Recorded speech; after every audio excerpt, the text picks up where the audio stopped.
We are live, guys. How we doing? Welcome, welcome, welcome. Hi, Midge. Hello there. Hi, David. How are you? I'm good. Bit tired. Good. Not looking forward to 5 hours of this. But I'll be here as long as 5 hours. That's some record. That 5 hours. That includes a large power cut. But it didn't affect Jack, Jen, Mike Vinyls. They just kept going. So who knows when this thing will end? Christian is here. He actually was one of the mainstays through the previous power cut, but believe it or not, he's in the middle of a power cut tonight. Christian, what's going on? I am. I'm not in my usual sanctuary. I don't have the famous cheese plant behind me or anything tonight, but just want to say a big hello. Very nice to finally talk to you, David. I don't think I've ever spoke to you before, actually. Yeah. I don't know. Always lovely to catch up with Midge, of course. And very, very good evening to you too, Gordon. Yeah. I would say that as well. It's my first time speaking to Midge and David. And I think it's the first time it's first time for me as well, speaking to David and you, Gordon. Wow. Yeah. It's first time for all of you all three of you guys I've not spoken to on a live stream. Amazing. Before. And what I would say is you look and sound just the same as you do in your videos. I thought by now, of course he does. It's proof that we're not AI anyway. Exactly. It's so realistic. He's not like some. Yeah, he's not like he's not AI generated or anything. No, the real deal. I have to say, I'm just disappointed that you haven't been around to the house with some VCLT before now. So, Yeah, that'd be great. Yeah. It would, yeah. I'm sure you've got some, Mitch, that I'd like to get my hands on. I'm sure. And ditto, likewise. Yeah. Some of those carry on now, please. Yeah, really looking forward to hearing your views on the World Cup. So the whole thing, this is our third stream, and it's just been it's been a brilliant opportunity to chat about the weird and wonderful world of the World Cup. That thing that just comes around every 4 years. It's a strange, ever-expanding cultural phenomenon. So I'm curious to know how you're enjoying it so far. But what we also do is we show some records. Christian, I don't think you can do that tonight because of your power cut scenario. And I am going to take a wee seat back from that a bit as well, because I'm really looking forward to seeing what you guys have got. But I think having David and Midge show the records would be brilliant. I will have a beer or two, though. Yeah. That's one of my plans. But guys, I have to ask you, first of all, look at that pile. Nice. What did you think of the DR Congo England game? Well, it was nerve-wracking. I thought the first half he just looked really nervous, really just out of place, out of sorts. And I always thought maybe it's because they put DR in front of the word Congo now, haven't they? So it's like Dr. Congo. So maybe they sound like a team of James Bond villains. So maybe that's put them off. I don't know, but it was very relieved second half when they finally got going. But the Congo played fantastic, absolutely fantastic. I thought. That's right. I'm kind of repping the Congo tonight. I didn't realise that Sunderland, and I'm not a Sunderland fan. I just have a lot of football kits from travels around the various places. So Sunderland. I was a bit surprised to see that Sunderland had two guys from the Congo in their team. They've actually got, I think it's 11 players in the last 32 of the World Cup from Sunderland. Oh, wow. Wow. That's amazing. Imagine that. Amazing. Yeah. But Congo were great. I pulled this out as well, so maybe I nearly jinxed it, didn't I? Pulled this out. Go on. Oh, yes. Wow. Maybe I nearly jinxed us by pulling that out. I'm having flash. What an album. Oh, yeah. Yeah, too right. Yeah, I'm having flashbacks to that. Do you remember that, Midge? No, go on. That was a question in our quiz together. I didn't know that one. Oh, was it? When we played in Jack's quiz, that was one of his pictures in the picture round. So so I've not forgotten it since. Yeah, I'd never heard of it, to be honest. So it's a cracking album cover, though. Very memorable, isn't it? To be honest, Christian, it's one of those, when you're on the quiz, you have those questions that haunt you, don't you? And I'm a big Led Zeppelin fan, and there was a question about Led Zeppelin in our round, and I got it wrong, and it's never left me since. It's haunted me ever since. You got it right. Do you remember it? What was it? Can you remember? It was, what do they call the object on the front? I'm really sorry, mate. I don't know if it's at my end, and I don't know how well I'm coming through, but you're breaking up. All right. Yeah, you can't hear you, unfortunately. Oh no, it was a Led Zeppelin question. It was what do they call the thing that's on the front of the Presence album? Oh yeah, and you got it right, and I got it wrong. You're coming through now. Yeah. But you were very close. You were like, you did all right though in the end. You did all right though. yeah, just a bit. Yeah. You did. No. Yeah. David, what did you think of the game then? I was disappointed when Wissa hit the post because I think I wanted England to win, but I didn't really want them to win at all costs. Because I think the thing what gets me about England, and this is a long time issue for me. The hype, the overexcited commentary and punditry, and to hear Alan Shearer get so excited when I am certain in his head he knows that if we come up against France, Argentina, Brazil, we're going to get absolutely shouted. Yeah. And he knows that. And yet he's trying to hype the whole thing up. And our football it's really pedestrian. It has been for a long time. I think flair of the individual is suppressed in the English game. And I think Guardiola's got a lot to answer for with all this possession football. So it all came up in my mind today when I was watching that match. But, I've got to tolerate the hype again for a little while longer.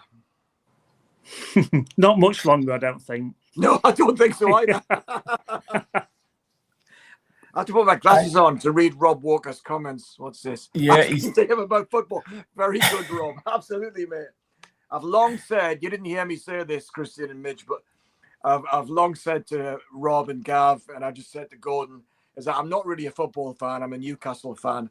I'm 100% tribal. Club before country every time for me, I'm afraid. Yeah. Totally get it. Congo were the better team, were they not, for most of the game? They're so fast, aren't they? Seriously, direct. Much better than, really open as well. They just went for it straight away, didn't they? They can dribble the ball, makes a big difference. And yet we've got Anthony Gordon. Barcelona's Anthony Gordon. Yeah, Barcelona now. Yeah. Yeah, thank God for that. What a steal. We got a good deal getting rid of him. Yeah. I'm not sure the new camp's going to be sort of licking their lips when they've been watching these last few. I don't think so, no.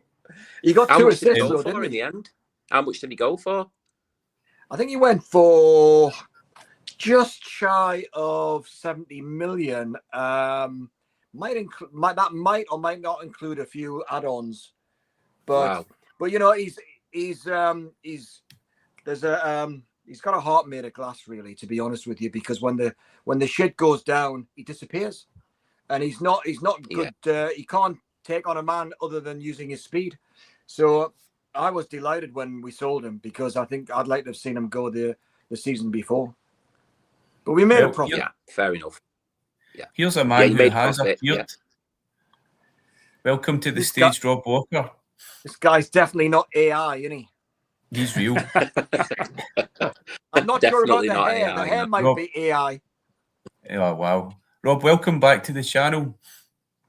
Yeah, hi. How are you doing? Understated entry. Are you still recovering from the football game there? Yeah, I knew we were going to win. Oh, dear. Just because of Harry Kane, no, eh? Well, all about Harry. Yeah. What would you do to have Harry Kane? Oh, all sorts of things. Yeah. Terrible things. What a guy. Harry McCain. I love Harry Kane. He's a great player, isn't he? That second goal was just, he created it all by himself, didn't he? Well, because the ball in from Gordon wasn't that special. I mean, credit to the guy, but Kane had his back to goal, 3 or 4 players in front of him, and he just created the space. Aye. He's a fantastic player. I know. Did Gordon do 2 assists when he came on, Dave? I know. After you've just annihilated. Well, that's right. He crossed it, didn't he? Mm-hmm. Yeah, he crossed it. Yeah. Mm-hmm. But I think when he played for us in the last season, I think he scored 1 goal from open play in about 12 months, and he had about 3 assists over the same period. I think you'll find anyone leaving Newcastle tends to improve. Let's hope not. Anyway, I don't care. It's Barcelona. Yeah. Maybe next year Newcastle could be round about Sunderland. What do you think?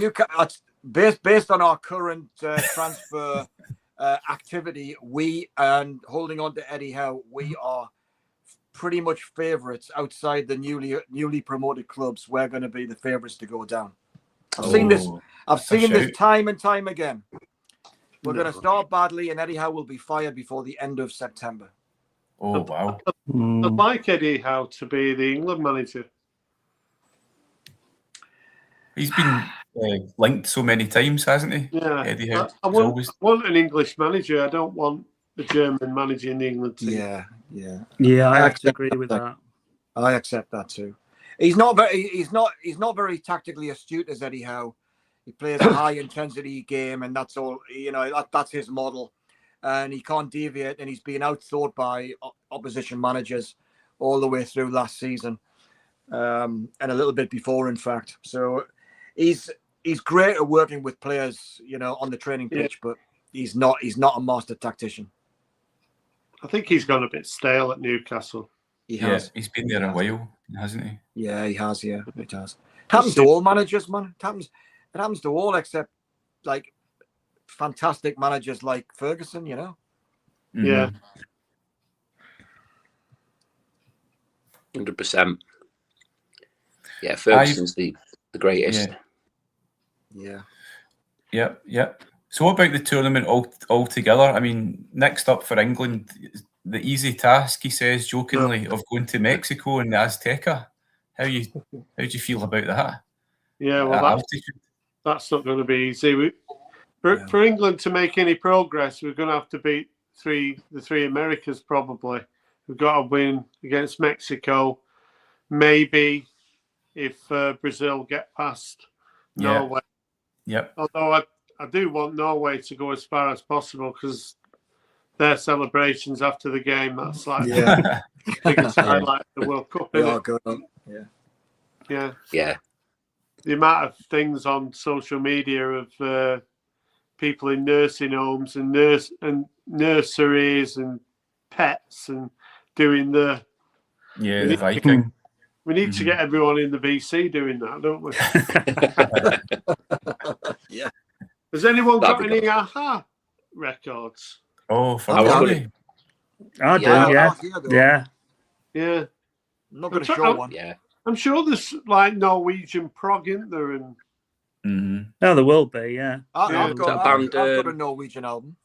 Yeah. All sorts. Yeah. David, have you got one in your pile from Norway? I have. Oh. Yeah. We want to show. And then if we're fortunate enough to get through those games, it could very well be Argentina. And then it's like, I even though the game kind of went as I thought it would, I had a feeling that we'd go behind. But as I was watching the game, I was saying to who I was with, I was saying that I was just confident that we'd just get a goal from somewhere. And then once we got a goal, even though they did get a few chances, I was confident that we would win. I mean, if we would have gone out, that'd have been beyond embarrassing, wouldn't it? I'm not celebrating the victory. It's nothing to celebrate, is it? No. Beating Congo isn't something to celebrate. I mean, we're not Scotland, are we? Yeah, but you don't think though, when you look back 2 or 3 decades, Congo would not have had a team that was full of players from the Premier League That's or true. the Spanish League or whatever. They wouldn't, would they? There would be players you've never heard of, and they'd be really mediocre. But no, these players, I mean, fantastic players. Yeah, I mean, I'm that guy who scored the goal on the left wing for Congo. Yeah. I don't. Who does he play for? Sign him for Newcastle. I was shouting at the television. He was brilliant. He reminded me a little bit of Sam Maximum, him, David. Actually, he was like a box of tricks, wasn't he? Very, very good. But with a finish. But with a finish, yeah. The biggest lost opportunity for me during that game was, and it's probably the way my mind works, but you know, the hydration break. If I was the Congo manager, I'd have given all the players a little box of Umbongo with a little straw. Can you imagine how big that would have been around the world? All just stood there, all the players with a little box of Umbongo, just going. That would have been amazing, absolutely amazing. Umbongo. Do you remember the cartoon? The advert? Yeah, he used to love drinking that as a kid. Oh yeah. Yeah, whatever I bet if they still make it. I was just going to say, Midge, like, did it get discontinued or does it still get made or what? I've not seen it for years. It's just the advert is forever burned in my brain for some reason. Not politically correct, that is it? You can't get away with it. Probably. Yeah. I used to love Kiora as well. Kiora wasn't it? Oh that was another classic. Yeah. What's happened to Kiora? Stuff. You know, I think Mitch, I'm surprised there isn't a promotional LP that you haven't got in your that you managed to acquire. That'd be brilliant. Yes. If anyone would have it, it'd be Mitch. It's one hell of a collection. That amazing collection. That. Yeah. But I mean, you've all got amazing proper collections. Music? Well, it depends who you ask. Well. Yeah. Well. I bought this football magazine on yesterday. I went to Huddersfield Market looking for records. So I bought quite a few records, but there was a guy, he had all these, I'll call it a football magazine. He must have had about 30 of them from 2004. And it's called Striker. Do you remember that magazine? I think so. Do you want me to show you the front cover of it? Yes, please. Get ready to look at it. Oh, you've arrived just at the right time, John. Good, that, isn't it? I'm surprised that's the one you picked, Rob. I know. I had about 30 to choose from, and that's the one. I don't know why I chose that one. Do you want to make me pick? Wait a minute, hold on. I don't actually know how to do this. Wait a minute. I'm struggling to see the football element there. Hold on, could you hold it up again? I'm going to try to maximise you. Is there a centrefold? Frank Lampard's charging towards it as well. You can get a mug as well. Oh, good. No, it's like £6. Oh, come on. It's like a story inside. I think this is going to be the shortest stream ever. No, but it makes me laugh though, because it's got like in the middle, it's got Frank Lampard. Yeah, that says a lot. Yeah, but yeah, he was trying to sell them all to me for. He said, "Oh, you can have them all for £20," but it was just like a bit of a laugh just to get one. So they were on the top shelf in this place. Yeah, well, they were just on a. I went to Huddersfield Market, and there was quite a few records for sale. A guy who does the Sasha's Record Fair every month. He must have had 30 boxes of like sealed albums that were like, some were £10 and some were £15. So I got quite a bit of stuff. But then as you're walking around, you never know what you're going to see. It's classed as a flea market. So that's part of the joy, isn't it? You never know. It's like when John's going around his car boot sales, isn't it? John, welcome. Hi, John. How are you doing? How are you doing, man? Hi, John. I'm good, thank you. Yeah, nice to see everybody. Am I? You can you hear me? Okay? Am I delayed? No, you're good. No. You're good. Okay. Can you, John? Welcome along. How are you enjoying the World Cup in general, and then the game tonight? I'm absolutely loving the World Cup. I've been watching as many games as I can. It's been brilliant. You know, so obviously the Germans are out, which is great. Holland are out, which is great. And we were nearly out. we were nearly out, but we're not. We're still You were looking like going out. And Norway are still doing their Viking boat thing, which I absolutely love. Yeah, the World Cup's been brilliant, absolutely brilliant. Yeah, I agree. Yeah, Can anyone tell me though, why do referees? I'm still wanting an answer. Why do referees have their names on the back of their kit? I don't know, but the referees of this World Cup have been brilliant. They've been good. Yeah.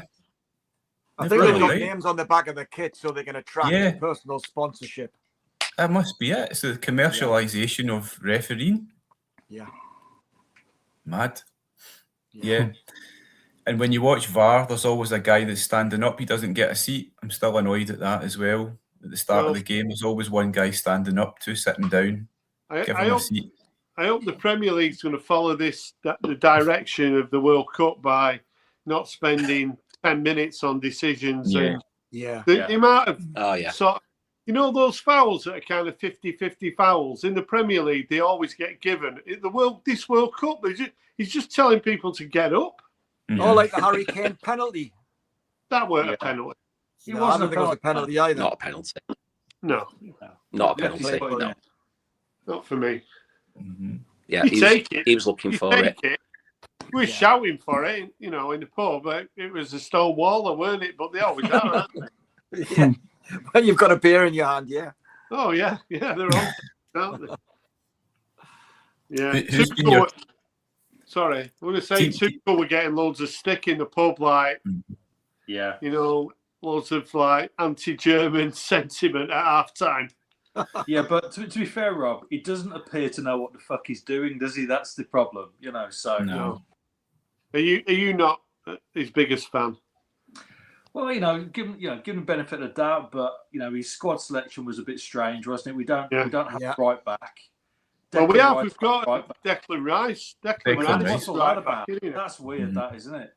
Yeah. So, you know, no Palmer, no Lewis Hall. No. So we seem to be just relying on Bellingham and Kane, don't we? So yeah.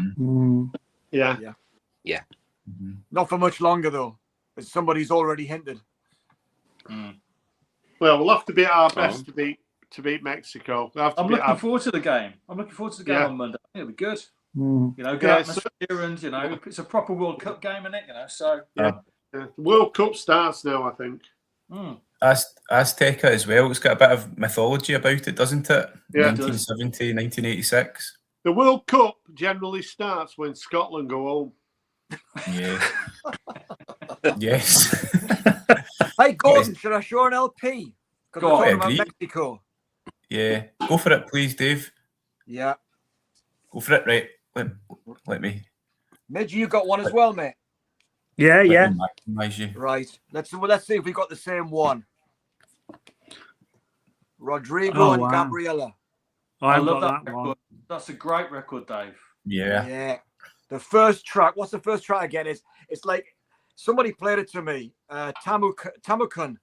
Yeah. It is absolutely dynamite. It's explosive. Fantastic. 2 acoustic guitars.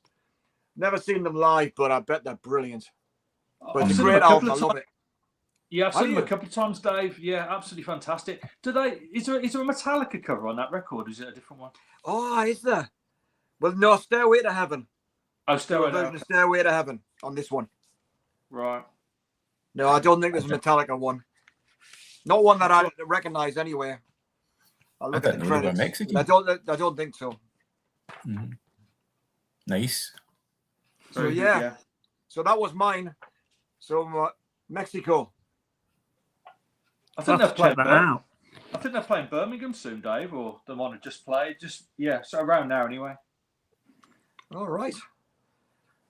Well, I'll check that out, John. Yeah, have a look. Yeah. Who else wants to show us one from their eclectic collection? One Go on then, Ash. Yeah. Has anyone shown anything from any music from Jordan yet? No. Oh, right, okay. Come on. Did she make an LP? Come on. I better maximise again. Sorry, I couldn't resist it. Sorry. Nice one, Midge. Nice one. Why not? Sorry. Why not? No, I've got one from Nicaragua, which is great because they're not even in the World Cup. Yeah. And I think, if I'm Peaked too right, early. they've never, ever qualified for the No. World Cup, ever. Right. So it seems appropriate, really.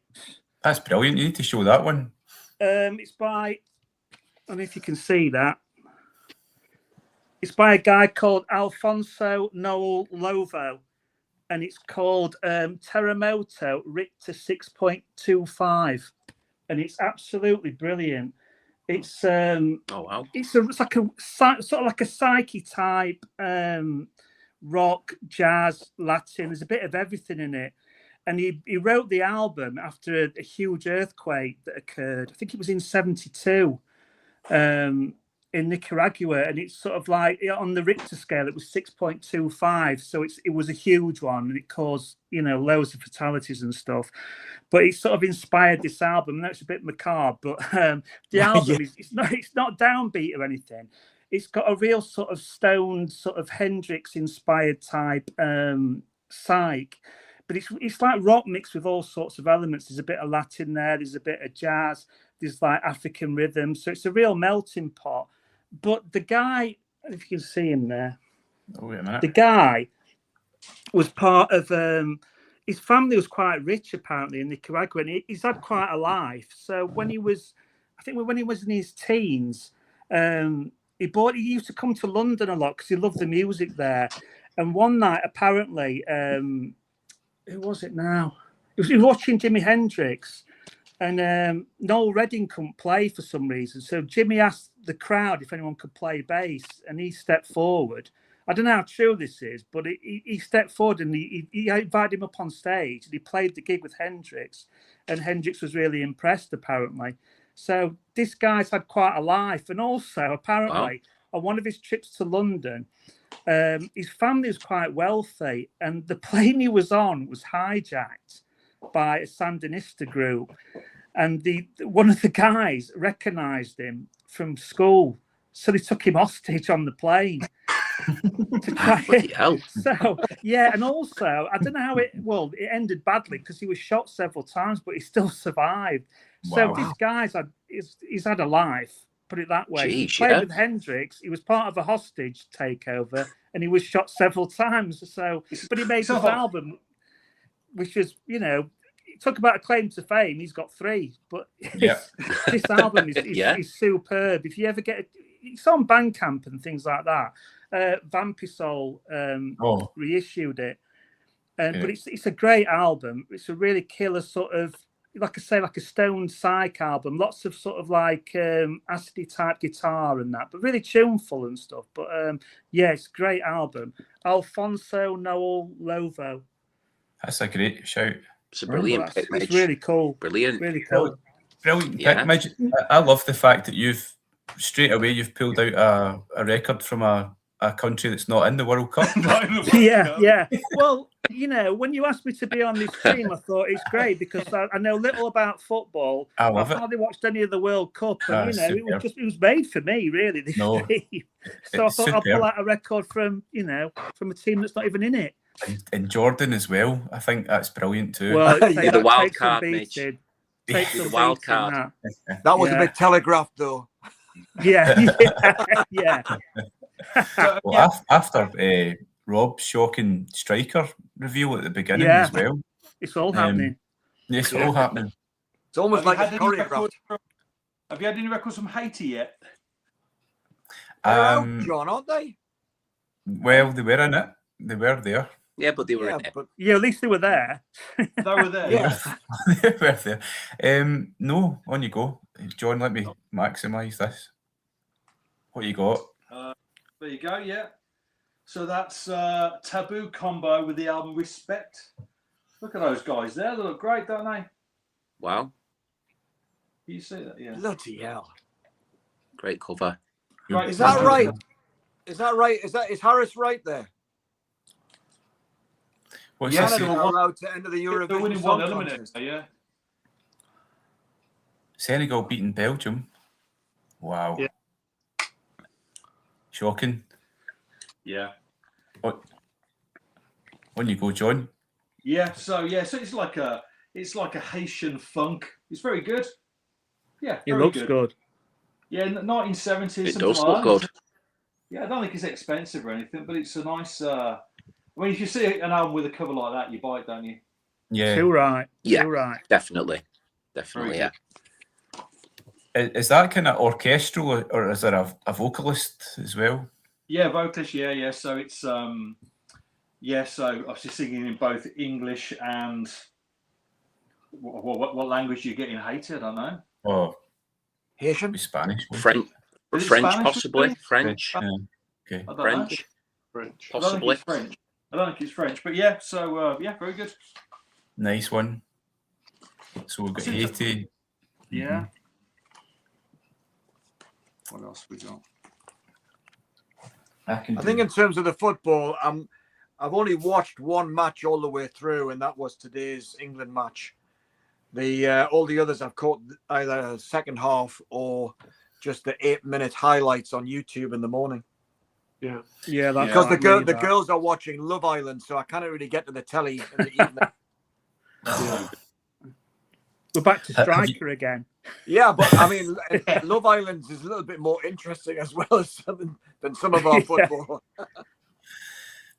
Guys, have you seen enough of the World Cup to think that it looks like a kind of particular strong team or a couple of strong teams that are maybe to call favourites?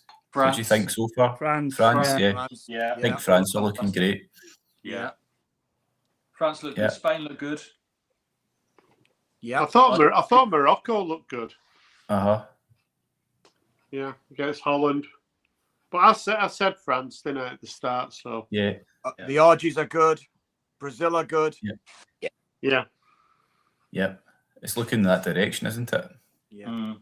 Well, we said, didn't we, that there's, it's a bit more predictable, isn't it? But there's still the case that there's probably 4 or 5 teams that could still win it. And You know we what? are we are one of them, but I'm not optimistic. I give us maybe a 11% chance. Yeah, that's. I think that's generous. Almost all the big teams have got 1 or 2 superstars, Yeah, game changers in the team, aren't they? Haven't they? yeah, we have, haven't we? Well, we have. Well, we haven't really. Well, we have. got Harry Kane, but the second goal was great, as I said earlier. But Yeah, we haven't got like an Mbappe or a Messi.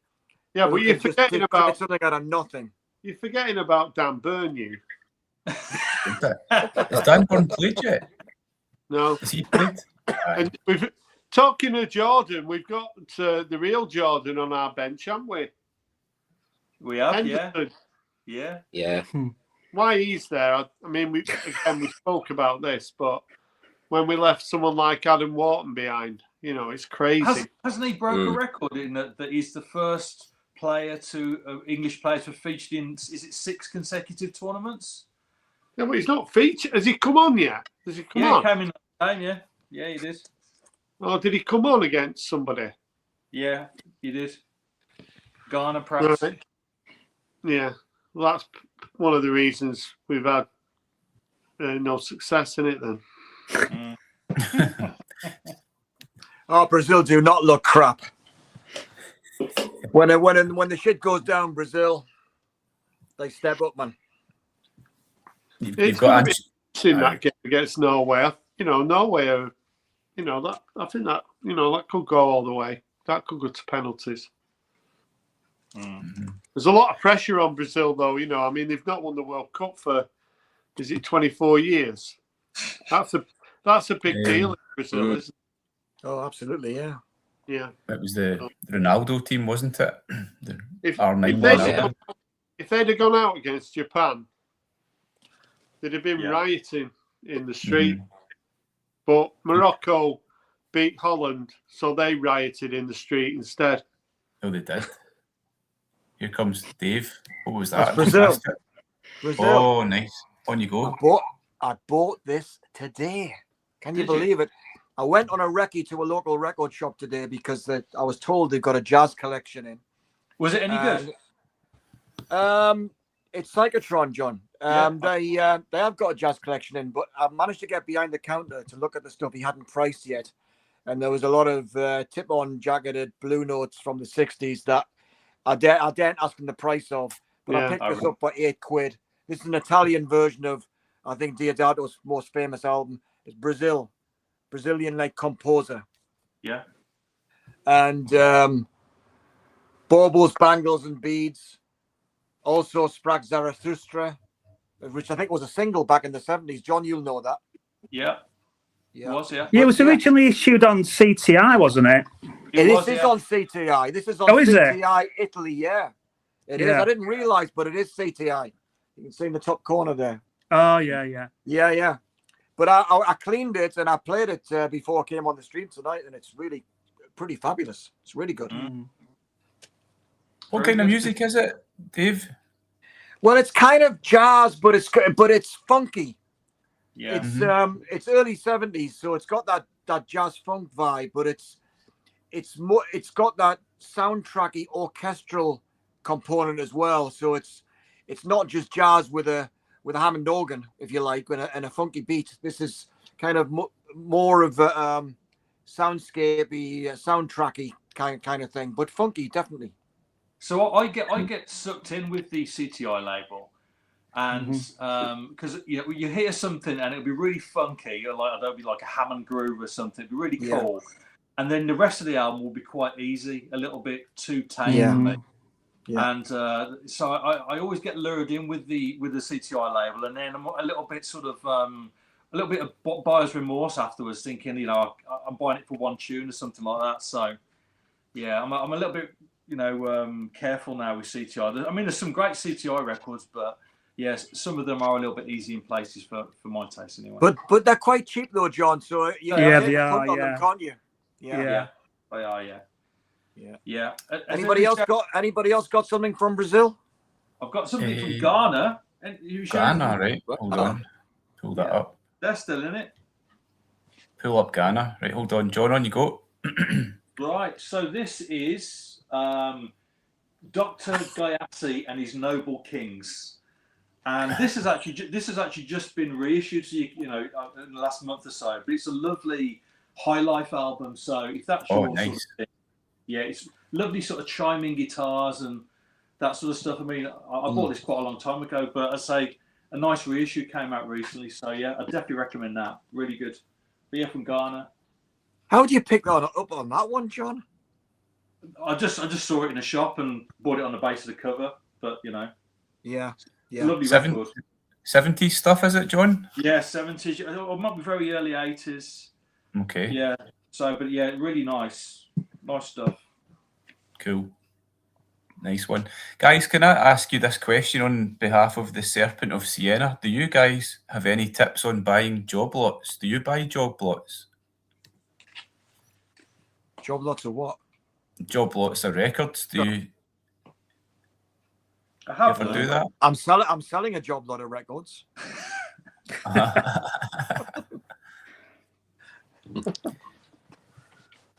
Do any of you ever do a big eBay job lot or anything? No, I don't do eBay. No. I tell you, about 20 years ago, I bought 2 job lots off eBay of classical music. And now it's like a chain around my ankle. I can't get rid of the buggers. I've done it. Yes, I was going to say quickly, I've done it twice. Gone on eBay early on when I was looking to build up my record collection and bought a couple of job lots. They were quite a good price.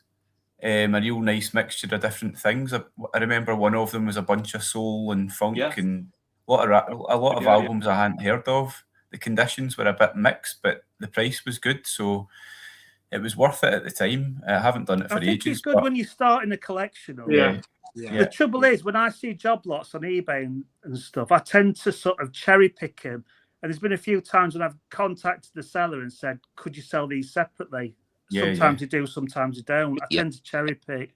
Yeah, I think if you start in a collection, they're a good way to to build, to get maybe some common things. But when you've got loads of records like us, chances of there being it also depends on the circumstances of, if it's a job lot of records and someone's passed away and you just want to get rid of them, it's worth going having a look in it. So it's always worth having a look, though, isn't it? I suppose I'm contradicting myself, but you never know. I've bought a couple of records previously from a clairvoyant guy at the car boot sale, Clairvoyant Carl. And did he see you coming? Boom, boom, well done, Rob. But anyway, so I saw Clairvoyant Carl the other day, and he said rather than bring records to the car boot, did I want to go around his house and get, because he's got thousands of records for sale. So I'm going to do that later in a week. Right. So yeah. You sure it's not just for a reading? Yeah, I'm going to say I wouldn't generally recommend that as a course of action, but seeing as it's you, John, risk it. Yeah, but it's not every day you meet somebody at a car boot sale who's a clairvoyant, is it? Yeah, clairvoyant. Is it? Does he have a smile on his face a lot? Is he a happy medium? Oh, very good, very good. You're all on fire tonight, aren't you? Well, you'll be putting Tim Vine to shame, you lot, won't you? Sorry. All right. So I asked Tim Vine to shame. How did that come up? How did you find that out? Did he bring it up in conversation? No, so basically, he came up to me in a car boot, and because I've seen him. I know the record you're looking for. No, he'd seen me buying records at a car boot, and he said, "Oh, you buy reggae?" I said, "Yeah." And he said, he goes, "I'll bring some for you next week, and you can have a look." I said, "Fair enough." And he's in his 80s, and he goes around a car boot on a sort of mobile, what's the thing, a scooter thing, Yeah, mobility scooter, yeah. Mobility scooter, yeah. And I mean, to be fair to him, he still gets to the records before I get there, but and he's on a scooter, but he always does well. And he said, anyways, he brought up, he's got his basket on the front of his thing, and he has some great reggae stuff. So I bought a few bits, and as I'm going through the records, he goes, "Oh, did you know that I'm clairvoyant?" I said, "Oh, I didn't know that, Carl. That's good." And he said, "Yeah." He said, I said, "Well, what makes you clairvoyant?" He goes, "I've been down to bingo a few times, and I said to the wife, put a tenner on 986." And he goes, 986 came out, so we won 100 quid. I said, "Oh, fair play to you." He said, the following week, I said to her, put the money on 120, but that didn't come out.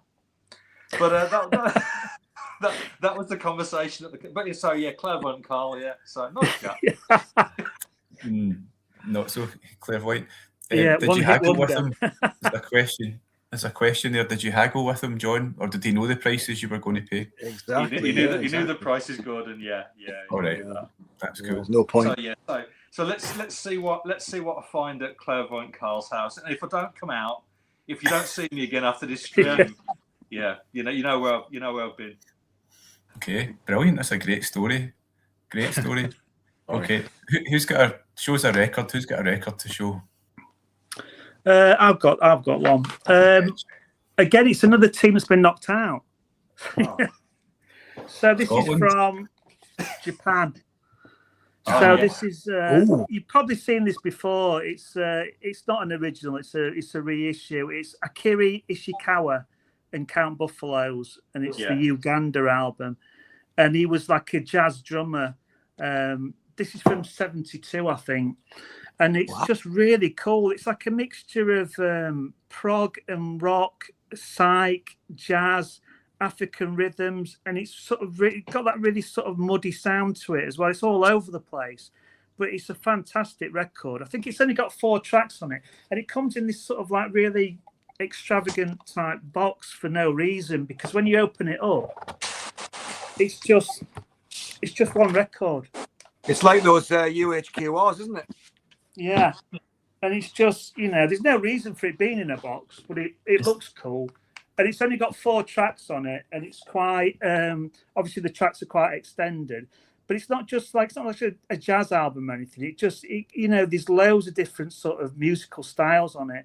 It's quite trippy, it's quite acidy at times in the guitars, and the percussion is amazing. It's like got African percussion type.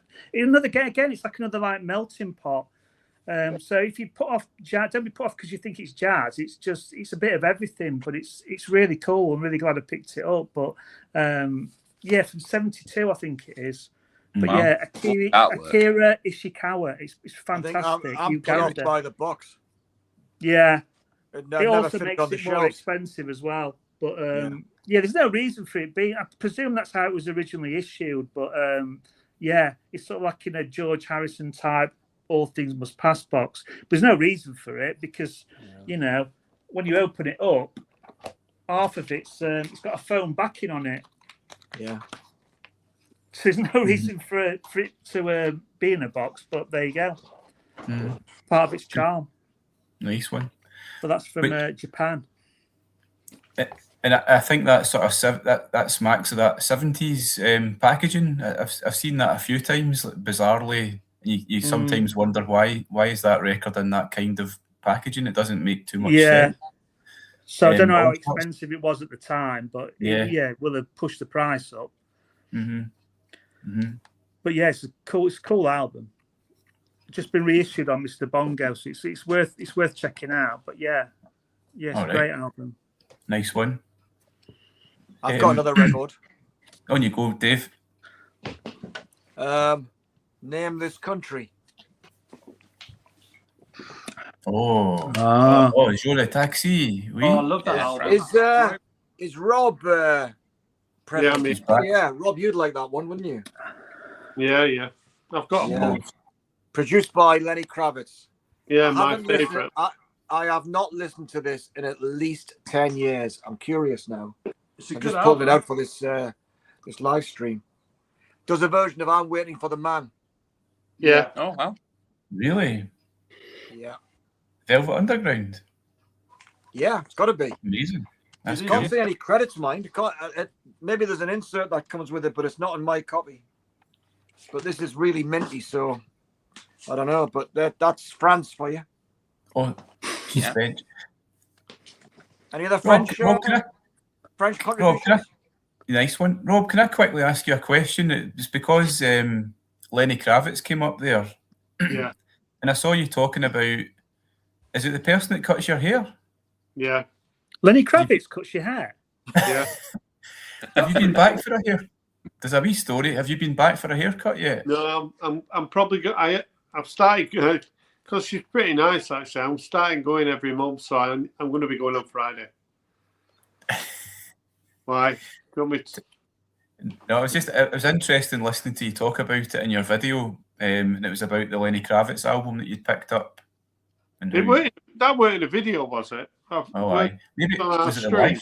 Maybe it was a live stream. Yeah, it was on the stream. I've not shown that on a video, but yeah, I'd probably start.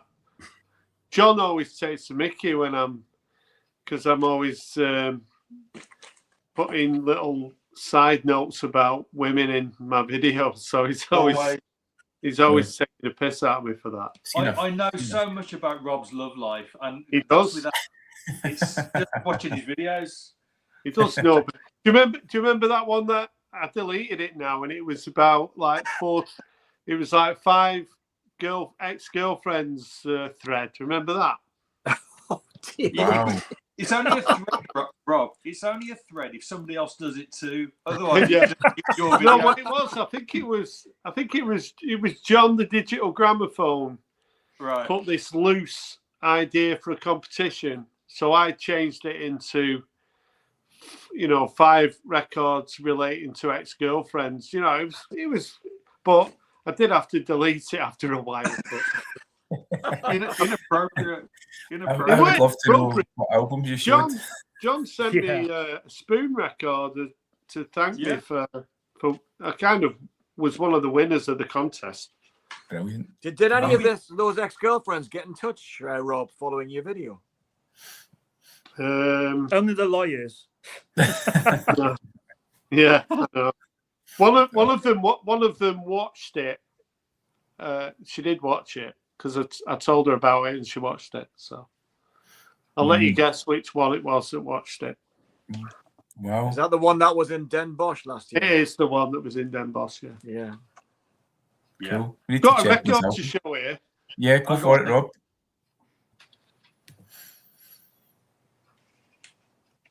Gary Olsen. Gary Olsen. Don't know Yeah. Gary. No. Right. So, Where's he from? first of all, Olsen, isn't the manager of Norway called Olsen? Well, they're Oh, all called Olsen, aren't they, Nora? Yeah, they are. So, I don't know. and I'm pretty sure there's a Norwegian. It's like Gary Olsen. He used to be, and I can't remember the bloody name of the band. He was in quite an obscure American band, like, you know, Camper Van Beethoven, but not them. But Can I just say? what's Dave got there? Just say that I've picked an album for Norway as well.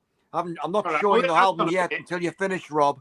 But Yeah, one of the I know, but one of the members is called Olsen. This is my turn. Of course. Go ahead, mate. Yeah, it's my Order. Wait, Rob, you've got a maximising you. You've been maximised. He's like my TV, him. Interference. Right. So, Gary Olsen, he was, like I say, he was in some American band, if you can, like, Google it. But there's a Norwegian, I'm sure there's a Norwegian connection. And this is such a lush, a gorgeous sort of singer-songwriter, but really gorgeous record. And this is one that Steve, you know, when you start your channel and you don't know what to watch and you watch Steve Carlson and then you stop watching.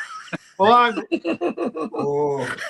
What are you laughing at? Anyway, so I used to watch Steve. Oh, I love you, Steve. So Steve showed this. So I was like curious and I bought it and I love it. But also, I'm just looking at the track listing, and one of the tracks is called Postcard from Lisbon. So it's a double header. We've got Portugal. Nice. Actually, it's a three-way. It's a threesome. John, it's a threesome. So we've got Olsen, Norway, but then he's actually American, and then we've got Lisbon on here as well. So I very much doubt anyone can win that. A hat trick. Yeah, it's a hat trick. So let Dave do his mediocre show now. Okay. Oh, Dave, so Dave, no pressure. This is a band from Norway, like an Americana band from the 1990s called Midnight Choir. So I don't know whether you remember, there was like a resurgence of Americana in the 1990s. And, you know, some of the big names, Wilco and all that sort of business. But this is a band from Norway. As like I interjected earlier, one of the band members is called Olsen. But this is, they also produced an album called Amsterdam Stranded. So for Holland. And there's a track here called She Came from West Virginia. Yeah. So that's the USA as well. Yeah. And they've got another track called Violence of the World. So that encompasses all of the countries in the World Cup. Oh, so wow. Trumped you, Rob. Yeah. Well, I think they're a bit tenuous, to be honest. Yeah. Yes. Nice one. Have we had any records from the Congo, from the DR Congo, or as my son calls them, Dr. Congo? No. Sadly not. I'm sure you're going to be showing off. Yes, look at this. Yeah, so how do you find this stuff? Look at that. This was I bought this earlier this year, February time. I bought it in a record shop in London, in Greenwich, and this was in the £3 bin. Right. Yeah. I mean, you know, you're going to buy that for £3, aren't you? You know, so yeah. Fantastic. So yeah, this could have bought a Chris Rea album. Yeah. So that's so early 80s African. It's a little bit high lifey, you know, those sort of chiming guitars again. But yeah, really nice. But look at that. Yeah. Great picture. Nice. That's a great shout. For £3? £3, yeah. Wow. £3. I noticed Whaler and Willie there. Who's your £3? Right. Everyone's got a name and artist that they always see for £3. So I'm going to have Elkie Brooks, but she's probably maybe cheaper than that. But Elkie Brooks is underrated. I'm going to say that, right? Yeah. But anyone else got one that's a £3? You always see them for £3. James Last. I was going to say. Not that expensive, is he? James. That's £3 for £1. You would know, Rob. Yeah. I'm trying to think what I see in the Yeah, charity I'm trying shop. to think one. Leo Sayer, maybe. Leo Sayer. Yeah, like that. I say, yeah. Neil Diamond, maybe as well. Oh Yeah. definitely. Yeah, You can get lots of some really 70s. cheap Demis Roussos. yeah. Demis But he- appears a lot. But he made a great album. Demis did. Yeah. Yes. Great of sort of soul disco records. I can't remember what it's called. Right. Yeah, really good. Got his head on it, on the sleeve. Big. Let's see if I can find it. Barry White's a bit of a £3-quidder, isn't he? Yeah, A he is. good value at £3 Yeah, as well. definitely. Yeah. All these artists in the 70s and 80s who they sold a lot of copies of records. That's why you can see them everywhere. You know, they sold 200,000-300,000 copies, maybe even more, just to get in the top 30. That's a Demis Oh Roussos. wow! Look at that. Hold on. If you see that record, Oh wow! I've not seen that before. No, I haven't. You know, it's a £2 record every day of the week, but it's great. It's got some proper, real nice sort of disco tunes on it. It's really good. Bloody hell, that looks. When the first time you showed that, I thought that's sort of like a practical joke. So you could hold that up to someone's window at night and shit them up. Bloody hell! That's a great expression on his face, isn't it? When did that come out, John? It came out in late 70s. 78. I've never seen that one before. The only one I ever see is that one where he's looking sideways. He's got his hat on. He looks like he's just farted. Yeah. That one there is followed through, I would say. Yeah, that's 78. That's a good one, that is. Yeah, I've not seen that one. Wow. Cool guy. Yeah. All right. But you're saying Barry White, Rob. I mean, Barry White's records are always cheap and they're all great. Doesn't matter buy them, they're brilliant, you know. I know. I've got quite a lot, you know, but like you say, they're always good, aren't they? Yeah. Yeah. And such, actually, I should imagine some people have this guy's records as well. So this is from Senegal. Nah. You'll know who he is because he had proper hit singles over here. So, and this is Issa Undur. Oh yeah. What a So an so this is early. I suppose this is early 80s, something like that. But again, they're all UK, released in the UK, so you can get them for sort of £7 or £8. Yeah. Nice records. Looks quite young there. Yeah. Some of his stuff's pretty expensive though, eh, John? I only have a few of his records, Gordon, but the ones I've bought have all been the cheap ones, you know. So I don't know about the expensive ones. Talking of Senegal, they're 2-0 up. Are they? Fantastic. Are they playing Belgium? Yeah. Belgium, Is that a shock or not? I think it could be, yeah. Yeah. Hey, John, Houston Doors on this album. What we got? Oh yes. Oh yeah. Yeah. It's the is the Last Temptation of Christ type stuff on here as well? Remind me. Passion. I think it might be. Sure. But yeah, Peter Gabriel's. This is like this is his versions of stuff from Africa and the Middle East.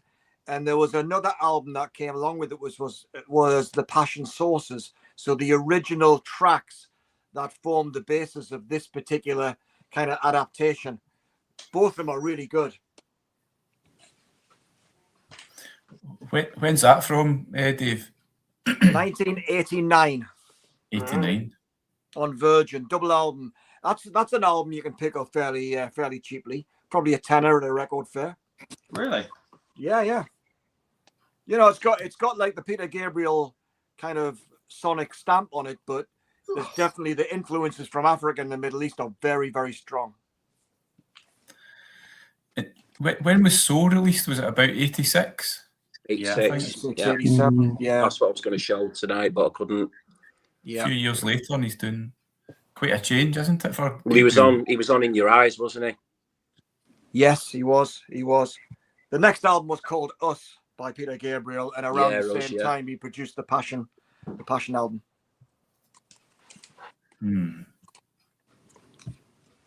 Okay. Do you want another Mitch? record? Mitch, you got one? Anyone throw one Yeah, up? yeah. Another team that's been knocked out. This one's from Germany.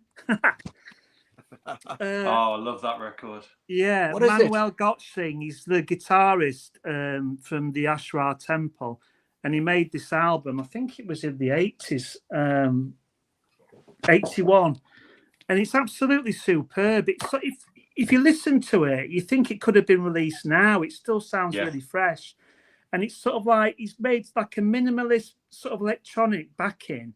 And he basically just solos over it, and it's just absolutely incredible, really minimalist, and it sort of changes really subtly all the way through. So it's quite ambient as well.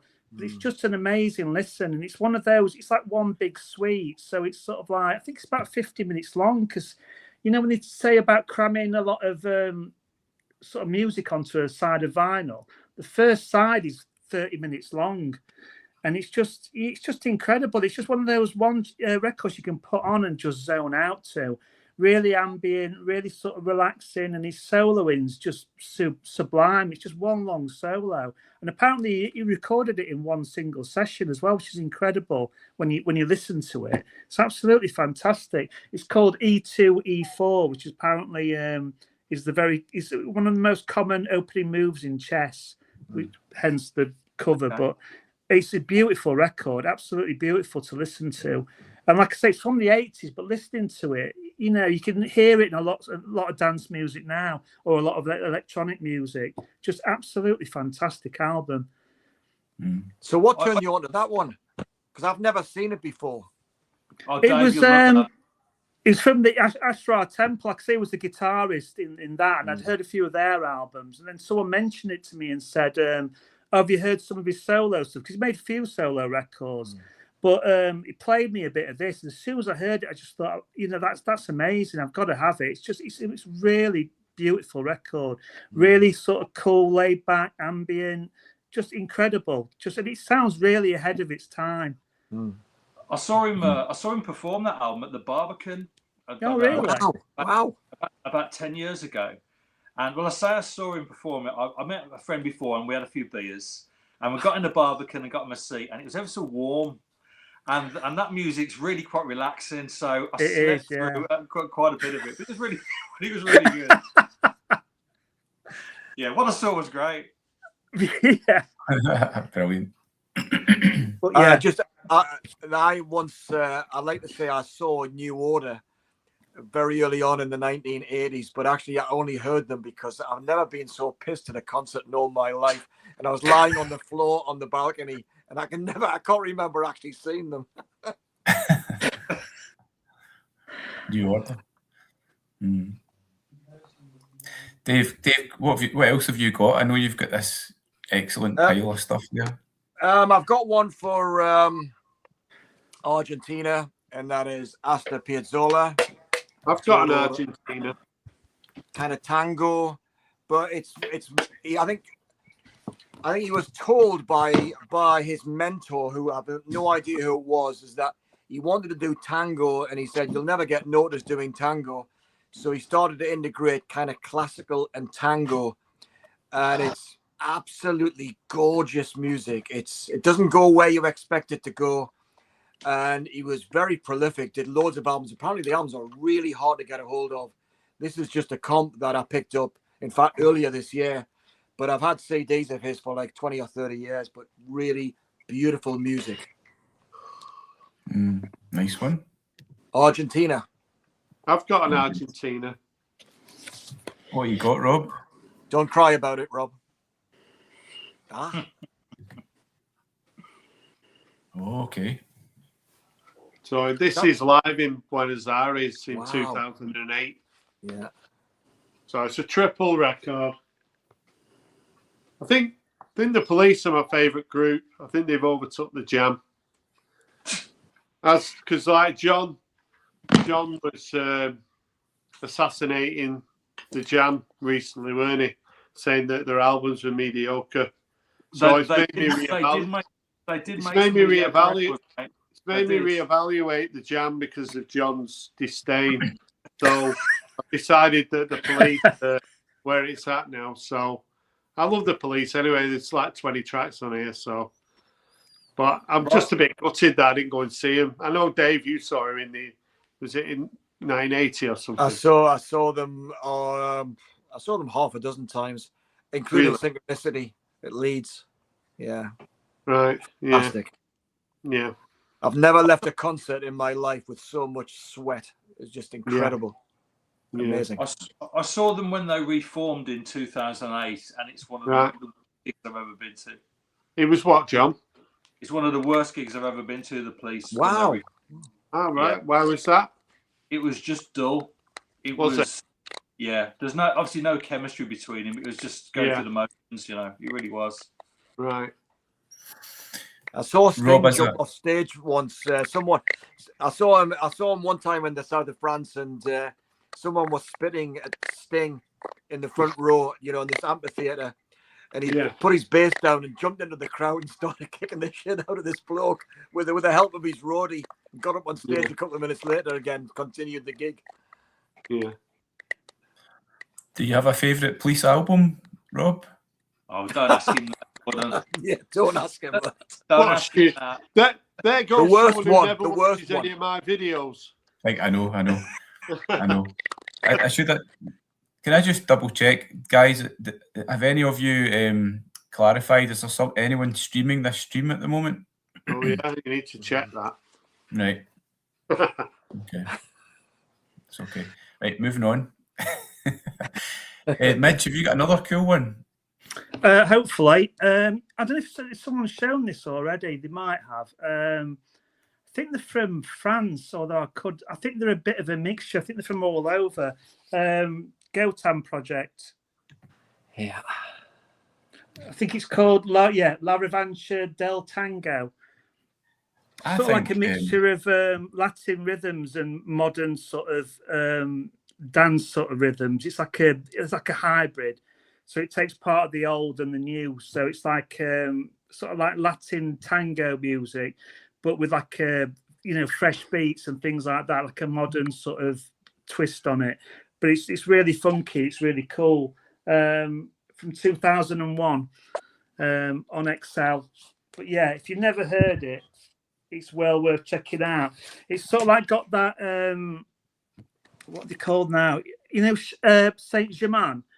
Where like mixes Blue Note with like modern sort of beats and things like that. It's sort of like a Latin twist on that. So if you like Saint Germain, then you'll like Gotham Project. They're really cool. I was looking at one of their albums yesterday, that Saint Germain.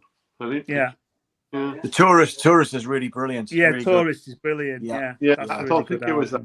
But yeah, they go under the radar a bit, don't they? No one mentions them. Yeah. But yeah, if you like that sort of thing, Gotham Project, especially this album's brilliant. Really good, like summery vibes as well. Well worth checking out. I picked up, off subject, but I picked up that, that Trailer Park album yesterday. So, Bethel. Oh yeah. You like that album, don't you, John? Yeah, I think it's great. That one and the second one. Yeah, I thought you'd mentioned that album back in the day, many moons ago. I remember you mentioning that album, but it's one I've had on CD, and I just saw it yesterday for a good price. So, a reissue. I just thought I'm grabbing it. So, 97 it was that.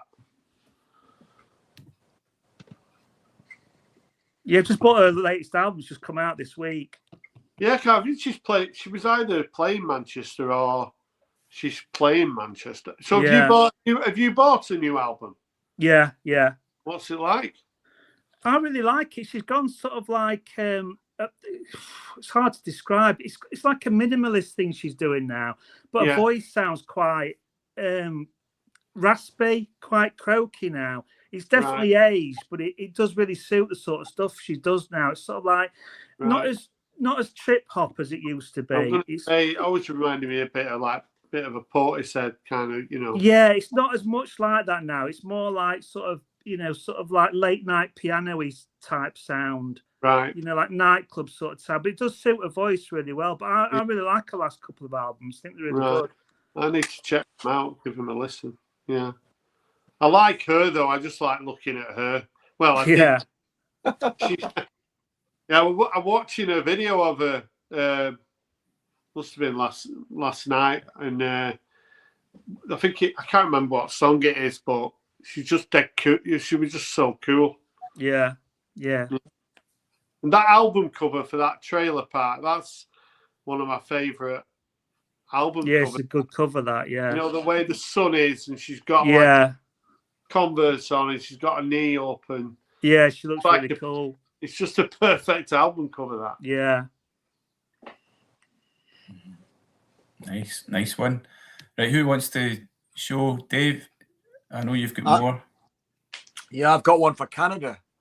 And this was actually gifted to me by the French vinyl addict last July in Canada. And it's a Canadian progressive rock band called Harmonium from Quebec, I think. And they play music. Rob will love this. It's got the Genesis vibe to it, but sung in French. But it's really, it's kind of more. It's not as dynamic as Genesis. It's kind of more even in terms of its sound. Yeah. But yeah, very good. Le Heptad or Heptad or whatever, Le Heptad, I think. Well, there you go, Harmonium, Canada. Through to the next round. Yeah. Yeah, they are. So, guys, who do we think is going to go furthest of the VC nations? We've got England through, Canada's through, USA play, France. Who have France got next? Or have they got Morocco? Let me see. Hold on a second. I've been really impressed with Morocco. I think they're really good. They are good, yeah. Really good. Yeah. This is a record that I bought this in Quebec, Dave. This is years ago. Yeah. But, Serge Gainsbourg's album. It's a reggae album from the late 70s. So it's got features Sly and Robbie and Ansel Collins and all those sort of musicians on there. It's got the I3s on backing vocals, so Rita Marley and Marcia Griffiths, and does it work? Does he pull it off? Does work. Yeah, it's basically like it's a reggae album with him just doing his French chat over the top. You know, it's a really nice record. Yeah, very good. Morton, we've done Norway. Morton, that's Morton's shout for the VC nation to go furthest. Yeah. Right. I think they're going to do well. You never know. Well, they could beat Brazil, you know. Is it Norway, Brazil? What a game that's going to be. That's going to be a good game. It should be. America have they playing Bosnia? I think. Bosnia tonight, yeah. I've been quite impressed with America. You know, the intensity. I think they've. Yeah. I think they're pretty impressive, me, America. That guy who used to play for Chelsea is amazing. Yeah. Yes. Yeah. Christian. Pulisic is his name. Pulisic, yeah. Oh my God, he's so direct. Yeah. Mm-hmm. Yeah. Yeah. I was looking for Alexi Lalas, but he's not playing anymore. 94. Yeah. What a guy. Yeah. Mm-hmm. Okay. Morocco. I think I've got an album for Morocco because we're talking about Morocco, aren't we? I bought this album about 5 years ago, maybe a bit longer. I don't think I've listened to it more than once. And it's this one. Oh, brilliant. Oh. Morocco, Aaron, isn't it? Yeah. It's that sort of desert blues thing, isn't it? Yeah, it is. Desert Blues, yeah. Absolutely. It's a fantastic package, double album. I don't know. It's stuck in the A to Z of my record shelves, and I just keep passing over it. Yeah. So now that I pulled it out, I'll give this a play tomorrow. That's cool. That's a good one. Yeah, is that Morocco? Am I right? Is that Morocco? Hang on a second. Well, Bruno's saying it's definitely Morocco because I made a note earlier on. It's Morocco. Bruno, it's Morocco. I think they're kind of travelling guys, though. I'm not sure. Oh, well, yeah, maybe. You know. Nomadic, yeah. In terms of desert blues. Who's that? Oh, yeah. That's a good shout, though. Yeah. Cool. John, what about you? Have you got any more? Yeah, so I've got a record here. I don't know much about it because I've only played it once. And the reason why I've only played it once is because there's a song on here. It's an African record, 7 Miles High, Real Sounds of Africa. And it's all really nice. It's like a late 80s record. It came out in 89. But there's a song on here called Soccer Fan. And it's sung in English. And it name checks loads of English players from the sort of Italian 90 era. And so obviously it's UK press. It's on Virgin or something. I don't know. But the whole album's nice. Apart from that song, it just totally ruins it. And for that reason, I've never played it again. But it's relevant today because it is a football-related song, an African football-related song. Where's it from, John? Is it a kind of comp? It's not a comp, I don't think. Let's have a quick look on Discogs. So I haven't got a clue what I'm showing here. I should do some sort of preparation before showing records. Really. I've got a Holland one here. Oh, go on then. So Netherlands. It's this band here. Are you talking about? 14 Ice Bears. Is that the one you bought recently? I bought this on Sunday, and Christian, you've got this record, haven't you? I don't know if you can. Yeah, I can hear you, mate. Yeah. So there's a track on here. You've been cutting out all night, so yeah, there's a track on here called Holland. So this album came out in '88. It's kind of a bit. It's a bit sort of jaggy guitars, a bit sort of wire-ish, but they only released a couple of albums. They're from Brighton, but I noticed they're actually playing a gig in London on the 19th of July. They did a couple of albums and then split in 91, and then they kind of reformed. I think they were touring with the Monochrome set, but this is a pretty good record, this. But yeah, track 2 is called Holland.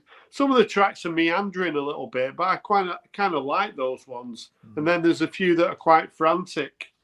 But they're a 4-piece. There they are. But the guy who I bought loads of sort of really good sort of late 80s. I bought the that Chesterfield's record, with the teapot on the cover. Oh, Kettle. That's cool. Yeah. So I bought quite a lot of sort of really good sort of jangly stuff from him. This guy, he was in a band he's been in 2 or 3 bands from Stoke-on-Trent, and he first time selling at a record fair, and he had some really good stuff. So it was a bit of a blind buy, this, but yeah, I enjoyed it. So Holland, nice one. Yeah. There's a question from Morton. Sorry. On you go. The reason it's called 14 Ice Bears is the 14 is related to Johan Cruyff because he was number 14 and he was obsessed with Cruyff in the 74 World Cup. So there's another sort of football reference. That's the reason it's 14. Brilliant. That's a great one. Morton's asking a question. I don't think in the 3 streams we've done so far that anyone has shown a Belgian band. I've got Telex. I think didn't I show Telex? I don't know. Did you? I think you did. I think I saw you present that one. Yeah. Right enough. Okay. Is there any other countries you're missing? Definitely missing Uzbekistan. Come on, Uzbekistan. We can show Oasis because Oasis are City fans, and that player in the defence plays for Uzbekistan, doesn't he? Whatever he's called. I can't remember his name now. Talk about. Have you got any Oasis records, Mark, Rob? Yeah, got a couple. Yeah. Do you want me to show an Oasis record? No. Yeah, let me show an Oasis record. Since when have England fans been singing this Oasis song? Is that a new thing? I don't like Wonderwall. Well, this is better than bloody Neil Diamond, anyway. Yeah, good yeah. Oasis thing. Hold on, Oh, Rob. Box set. Oh, wow. Oh wow, yeah. That's quite cool looking. Yeah, I've shown it on my channel. Again, you don't watch my channel, so No. so this is a good opportunity for people. Oh, again, Rob. Look, it's got Jim Royle on here. You see, so Jim Royle, I never fail to go more than a couple of months without watching a few clips of Mike Bassett, football manager, England manager. Yeah, yeah. So there's Jim Royle. I It looks saw a him bit like live Demis once, you know. Roussos. I think there's a few. I think there's a football on here somewhere. Let me have a look. Well, there's the best image in the world there. I'm sure Bobby Moore's on here or something like that. Maybe he's not. Oh, who's that number 6 there? Who do you think that is? That looks like... No, who's that? Looks like, I don't know, it looks like Derby or Fulham or something like that, doesn't it? Number 6. There's a footballer. That looks like Man City, doesn't it, with that kit on? Yeah, it is, isn't it? Yeah. There's I think that's the Manchester City thing in there, isn't it? In the top. Yeah.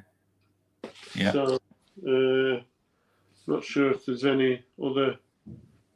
There's a band from Liverpool there. See that? Oh, yeah. Never heard of them. No. Not today, anyway. What is the box set, Rob? Is it a bunch of albums? That's George Best in it. Do you see that? That's George. Yeah, it is. Yeah. Yeah. Mm-hmm. Yeah, it's a box. So it's called Stop the Clock. So it's not been reissued. This, so it's quite. Desirable. Yeah, I think it's worth quite a bit of money now. Yeah, it's worth a bit of money. Yeah. So I think I think all the tracks were sort of chosen by the band themselves. So you've got like Acquiesce on here. Most of the sort of earlier stuff on here. It does have the importance of Being Idle and Layla on here, but sort of Talk Tonight's on here. It's Peter Blake artwork as well, isn't it?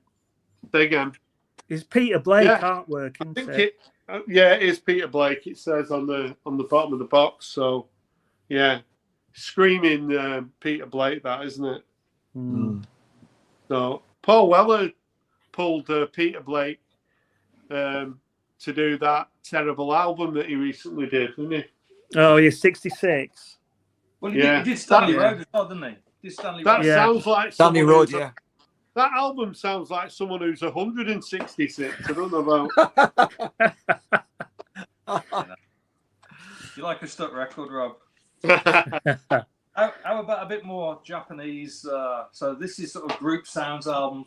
So this is the Mops, Psychedelic Sounds in Japan by the Mops. Wow, look at that. I like the look of that. That looks amazing. Yeah, so that's quite cool. Wow. So they do sort of garagey tune. Well, there's stuff like Somebody to Love and White Rabbit by Just an Airplane and stuff like that. But obviously in Japanese, which is quite cool. Cool, yeah. Nice. And another similar sort of thing, the Golden Cups. Are they Japanese as well?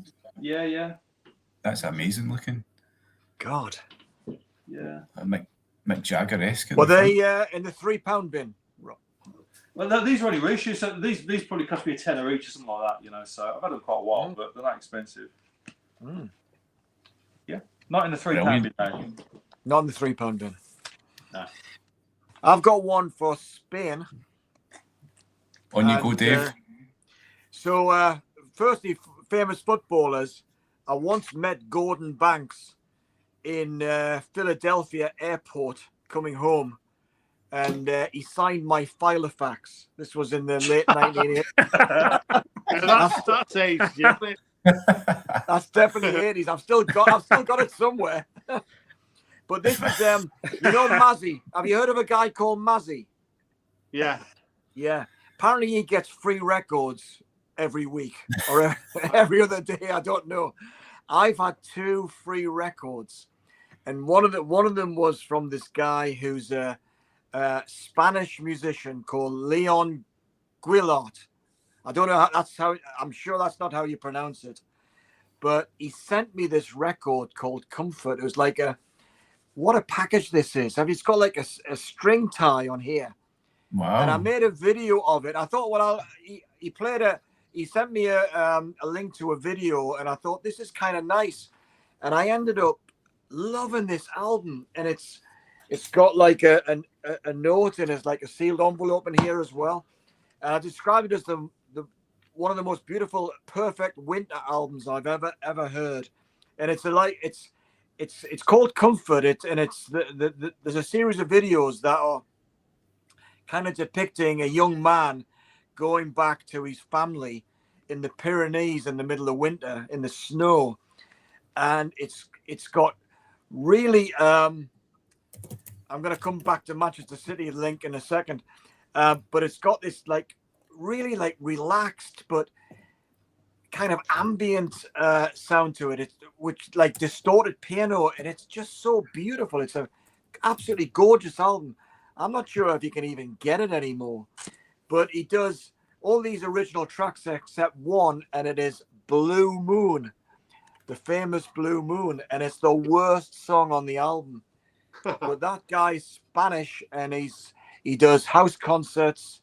I think he's based in LA, and he makes his living doing house concerts. And he's just released the second album, and he hasn't been in touch to send me one. The bastard.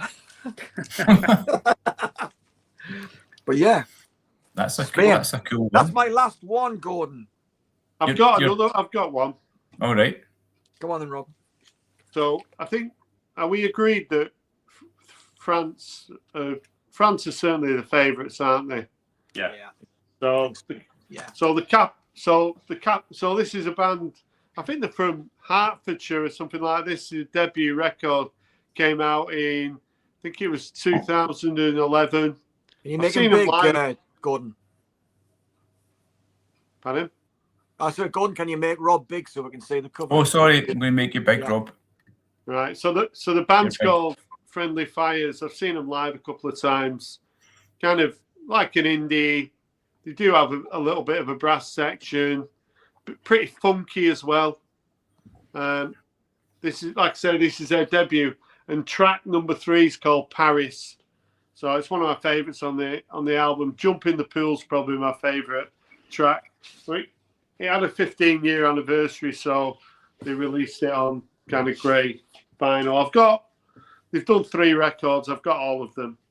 So they're an sort of indie funky band who, again, I don't really recall anyone in the VC. It's a bit like you, Midge, you and John, and Dave. A lot of us tend to show records that a lot of people don't kind of show. So, but yeah, Friendly Fire's an indie band who worth checking out for sure. Did they do much? No, they're not French, but there's a track on there called Paris. Yeah. So yeah, they're from somewhere. It's not a rock and roll hotbed. I think it's Hertfordshire. It's somewhere in Hertfordshire they're from. So cool. Hatfield in the north. What's your favourite sort of football film or sport film? Have you got any? Escape to Victory. Oh man, Escape to Victory. You've got to say it, haven't you? I knew someone would say that. Yeah, that's on that goal card. So got that. Come on, imagine being in a prisoner of war camp with Pelé. Yeah. Wasn't Eric Gates in there as well? Why was Pelé in the prisoner of war camp? Yeah. With Sylvester Stallone. Sylvester Stallone was there. And Michael Caine. That was... That's right. Michael Caine was like Bobby Moore. Richard Attenborough weren't in it, was he? No. No. It might be a different... was it Richard Attenborough not in The Great Escape? He was in The Great Escape. Right, yeah. Yeah. They kind of merged, don't they, then? Films. Yeah. There was a scene where, I can't remember why, but someone has to break a goalkeeper's arm so that Sylvester Stallone can get a game. Remember that? That's it, yeah. Shocking. Yeah. What about Fever Pitch was a good football film? You know that one? Yeah. Don't know that one. Yeah, it's the one about Arsenal winning the league, isn't it? Nick Hornby. Oh yeah. I think I read the book. I didn't see the film. Yeah, the film's good. It's who's in it? It's that guy from Colin Firth. That's it. Yeah, for the King of Beach, isn't it? And who's that? Who's his girlfriend in that? She's pretty nice in that. Who's that? Let's talk about girlfriends. My favourite I watched it a while ago and I thought she's all right there, actually. Where have we heard that before? Did you ever watch? My turn. My favourite was Goal, and it was based on Newcastle. And they managed to merge actual footage of Laurent Robert scoring a great free kick with the actor. It was absolutely brilliant. Yeah. What about you, John? It's been one about Aston Villa winning stuff or anything? No, it hasn't happened very often. So, it's the Escape to Victory has got to be the best one. It is the best one. Yeah. Yeah, well, there's been like a few motor racing ones, haven't there, over the years? That's been quite a popular sort of theme, hasn't it, for sport? Wasn't there a rugby one? What was that one called? That rugby one? Yeah. Matt Damon is the captain of the Springboks. Yeah. What was it called? That? One word, weren't it? Was it not Invictus or something? Yes. Yeah. That's it. Yeah. Something like that, weren't it? Yeah. He plays Francois Pienaar. That's right. Yeah. Yeah, and Nelson Mandela's. Someone plays Mandela in there as well. Yeah. Isn't it? What's his name? Morgan Freeman. Oh wow, yeah, probably. I think yeah. Yeah, they always must be. out, don't they? Yeah. Wait a minute. I nearly said porridge, Headley. You see I that? nearly said porridge. Yeah. No, Kez, the football scene in Kez, that's one of my favourites. Remember that one? Who's the PE teacher? He's Brian just throwing Glover. everyone out the Brian road. Glover, yeah. Brian Glover, yeah. That's a bit of a classic, that. Yeah, certainly is. I've got to say, Christian, the power cut in his village has put him out, so he's watching on his phone. Oh, is it? I know how that feels. The village broadband isn't due back until midnight. Who's it going to be next week that has a power cut? I know. Vinyl Dale. we hope. Yeah, well, Chris Mann hopes anyway. What I'm going to do, I'm going to put out the link just to see if a mystery guest wants to come in. It could be anyone, really. Let's see, with a bunch of records. Hey, while you're doing that, Mitch, have you got a football team? Were you telling the truth? I'm a relaxed Sheffield United fan. Yeah, you don't like football. Yeah. I dive in and out. I'm one of them strange people. I religiously watch Match of the Day every week, but I know nothing about football. Yeah. Bit like me. I dive in and out. The record fair that I was at on Sunday, there was a guy there, and he probably had about 10 records that were football related. You know, so he had like commentaries of, cup finals. Like he had an Aston Villa one. Right. He had an Aston Villa one that had Ron Saunders on the cover. He had like West Ham when they beat Fulham in '75. He had Liverpool. Like these albums where it's got the commentary and stuff. And you don't see them that often, do you? Then. No. I pulled this one out recently. Sporting themes. Oh yeah.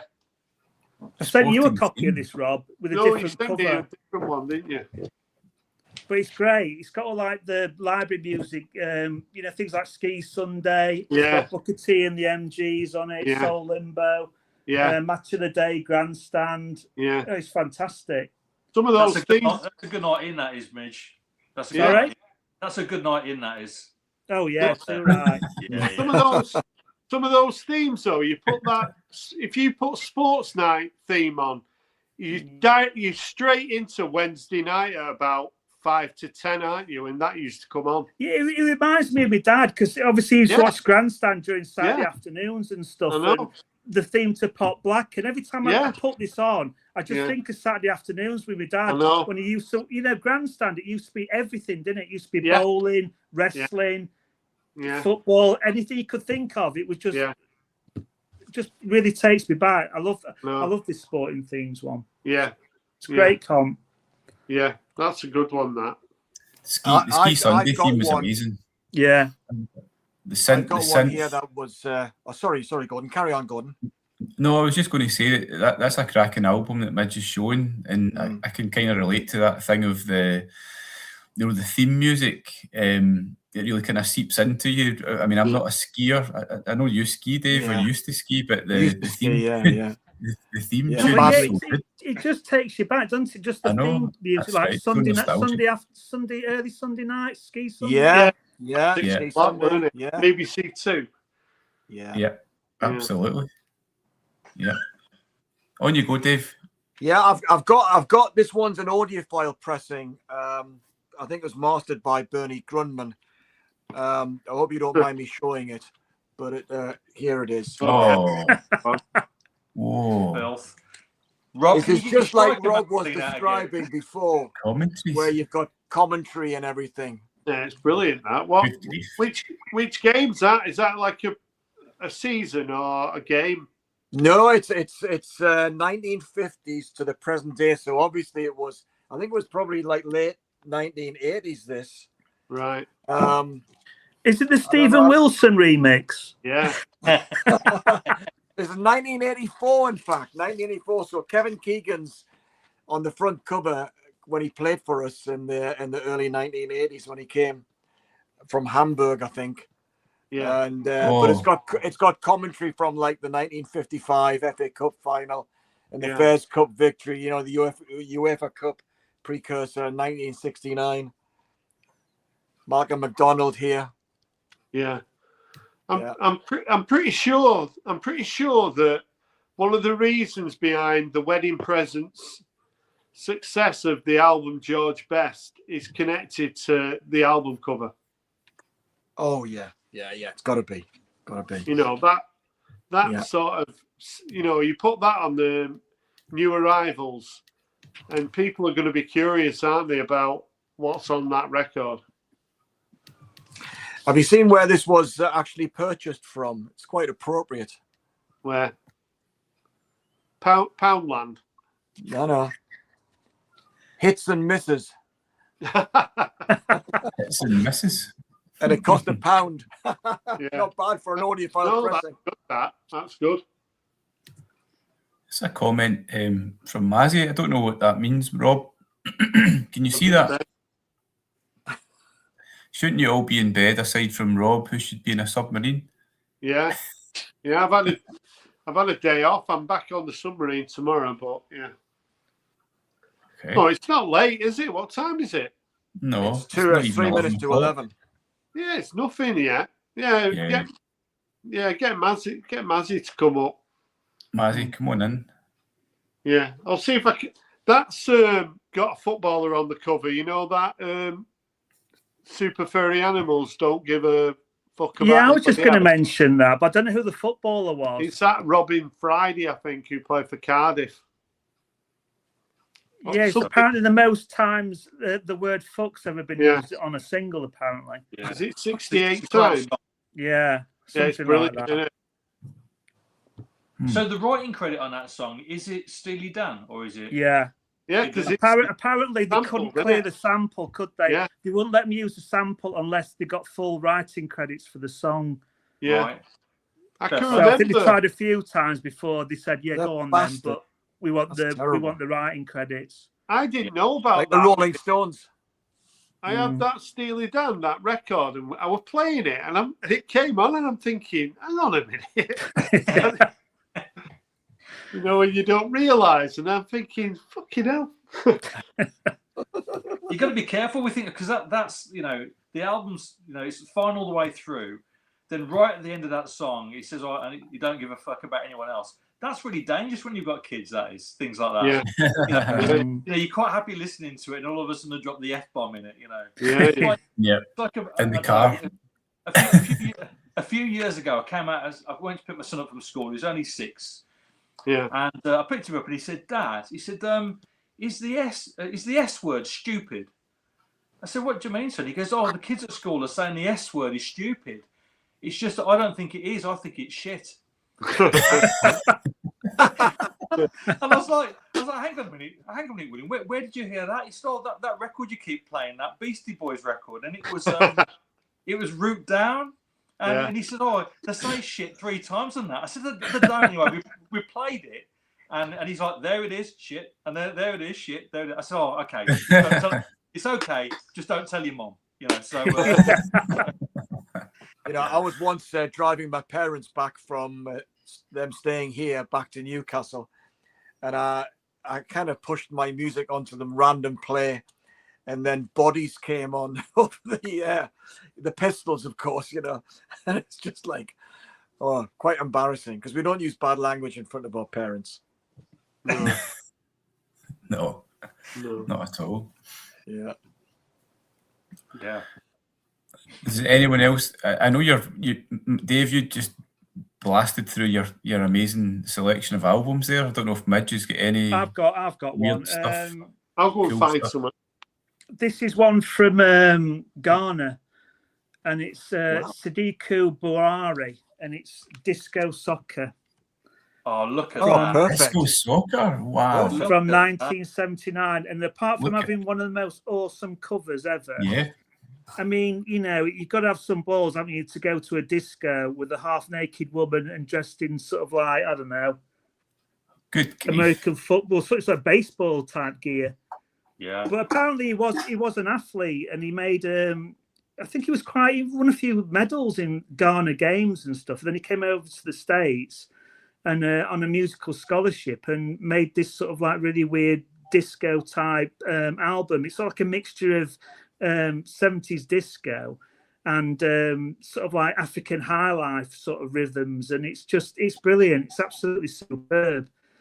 And I like the touch here that if you look, it's a bit subliminal. She's got a 6 on a short, so he's got a 9. Oh, look at that. You see what they're doing there. Yeah. He had plans. He had plans for the night. Yeah. If you ever want to sell that, Rob will definitely buy it for the cover. Yeah. Change that to Striker. Yeah. But he's it's a great. nine. Honestly, it's great. I think it was made in '79. It's a great sort of like mix of disco and African rhythms. It's absolutely fantastic. One of those sort of like oddity type records. This is a reissue on BBE. They reissued it a couple of years ago, but it's a great album. Superb. It even got it shows you some dance moves as well. Oh, wait a minute. Fantastic. Show us that again. Midge, looking to see those moves. Look at those moves. So the person is actually fully clothed there. Yeah, quite disappointing. This was. Fully clothed, I think it's like a before and after. Yeah. As the night wore on, it got a bit more, bit more loose. Yes. Well, I think you have to hold on to that one, Midge, until Rob comes back into the room. He's going to be disappointed having missed it. He will. I've got a record from Ghana here, and I bought this purely because of the blurb. So it's by Nana Love, and it's called Full of Funk. And there's a bit of blurb on the front that basically says, if there'd been a Studio 54 in Ghana in the late 70s, these would have been the recordings that would have packed the dance floor. So you're going to buy that, aren't you, with that sort of blurb? But yeah, it's basically a disco record from Ghana. And it's really cool. It's just really cool. Disco documentary. Yeah, I don't know what that's about. No. Looks good. Yeah, it does. Good. You'd buy that one if you saw it. I would. Absolutely. And is it kind of just pretty straight up disco, John? Or yeah, what? It is. Well, yeah, it's obviously it's got an African sort of lilt to it, but it is disco music. Yeah, that's cool. Disco was everywhere in 1979, wasn't it? Whatever it was. So yeah. Absolutely. Across the whole planet. That's cool. Yeah. There you go. Very good. Nice. You got anybody else coming up, Gordon? Not really. I mean, Christian is unfortunately he's out in the in the comments there because of his power cut, and it might not be a 5-hour thread. Oh, Midge, you got to dig that cover out again. Oh yeah. What about this one, Rob? Oh yeah. Wait. Just I don't know if you know that one. No, I don't know. Disco soccer. That's brilliant, that. They don't make them like that anymore. No, that's brilliant. Tell him about the subliminal numbering. Oh yeah. Look at the shorts here, Rob. 6 and a 9. Yeah. Yeah. I've got a few bits and pieces here. So I've got another. Sorry. Have you been finding records, Rob? Is that where you've been? I've got a couple of records, and I've got a comic here as well. Oh, nice one. Like your comments. So this comic was 5 pence, and it's the 11th of January 1975, and it's that. Oh, with the Rovers. Nice. Very nice. Oh, Tiger and Scotch. Joe Bugner action. Wow. Joe Bugner. Wow. Yeah, remember Joe Bugner? Probably don't you, lot? Look at the Welsh national team. They're in there. So, Terry Yoreth there. Yeah. So, right. So I've got a couple of. So when I was in Huddersfield yesterday, there was a guy selling records, and they were £5 each or 5 for 20. So I got quite a few off him, and he had. I picked up 3 albums by Parquet Courts for £5 each. That's good. I know, but I already had this one. Oh yeah, very good. So I've already. Wake Up, is it? Pardon? Is it Wake Up? Is it the tune on that? It's called Wide Awake. But there's a track on here. The opening track's called Total Football. Yeah. And it's like they're playing football on the cover, but yeah. So picking Parquet Court sealed albums up for £5 each, I was pretty pleased with that. Mm. And then for Australia, I thought I'd show Robert Forster, or whatever he's called. Hold on. You know, the guy from the Go-Betweens. Oh, cool. Oh, nice one, Rob. This is a good record. But they say he's got that sort of Leonard Cohen, Lou Reed kind of vibe about it, who are 2 singers who I can't stand. So really, I shouldn't like this, but I actually do like it. So, but it's good. This is a good record. When's that from? That album? Robert Forster. Yeah. I think it might be about 20, sort of 18, something like that. It's quite recent. Yeah, well, yeah, like 8 years, something like that. Mm-hmm. Hey, Bruno. Hey, Bruno. Hi, everyone. How you Hi, doing, mate? Bruno. You got a couple more there, Rob? I love that comic. Yeah, I've got loads of. I was at a boot sale about 5 years ago, and I bought about 50 of those sort of Tigers. So when I was a kid, I used to get Scorcher. So, but then Scorcher, there was Tiger and Scorcher, and then Tiger and Scorcher joined up, and then Roy the Rovers, I think, was in Tiger. So it ended up being Roy the Rovers then in about 78, something like that. And Roy the Rovers became the name of the comic. So, okay, I didn't know there was actually something before Roy the Rovers there. Yeah, well, this Tigers, this is Tiger and Scorcher, but there used to be Scorcher on its own and Tiger. I've got a few sort of examples of that, but I'm sure you don't want to see them. So, I've got to show you this one. It's a sporting theme, and I picked this up for £4 on Saturday, and it's Dickie Davis Eyes, Oh yeah. Half man, half biscuit. Oh yeah. The B side, the B side is the bastard son of Dean Friedman, and I left my heart in Papworth Hospital. Oh, I'm not listening to that yet, but I'm sure it's going to be great. Yeah. Dave, is that a 12-inch there? Yeah, it's a 12. I don't buy 12 inches, but I went Yeah. to a record fair earlier this year. Yeah. Or maybe it was last year now, in Birmingham, the Moseley Record Fair, and there's a guy selling his collection of CDs, and I picked up about half a dozen half man, half biscuit CDs for £1 each.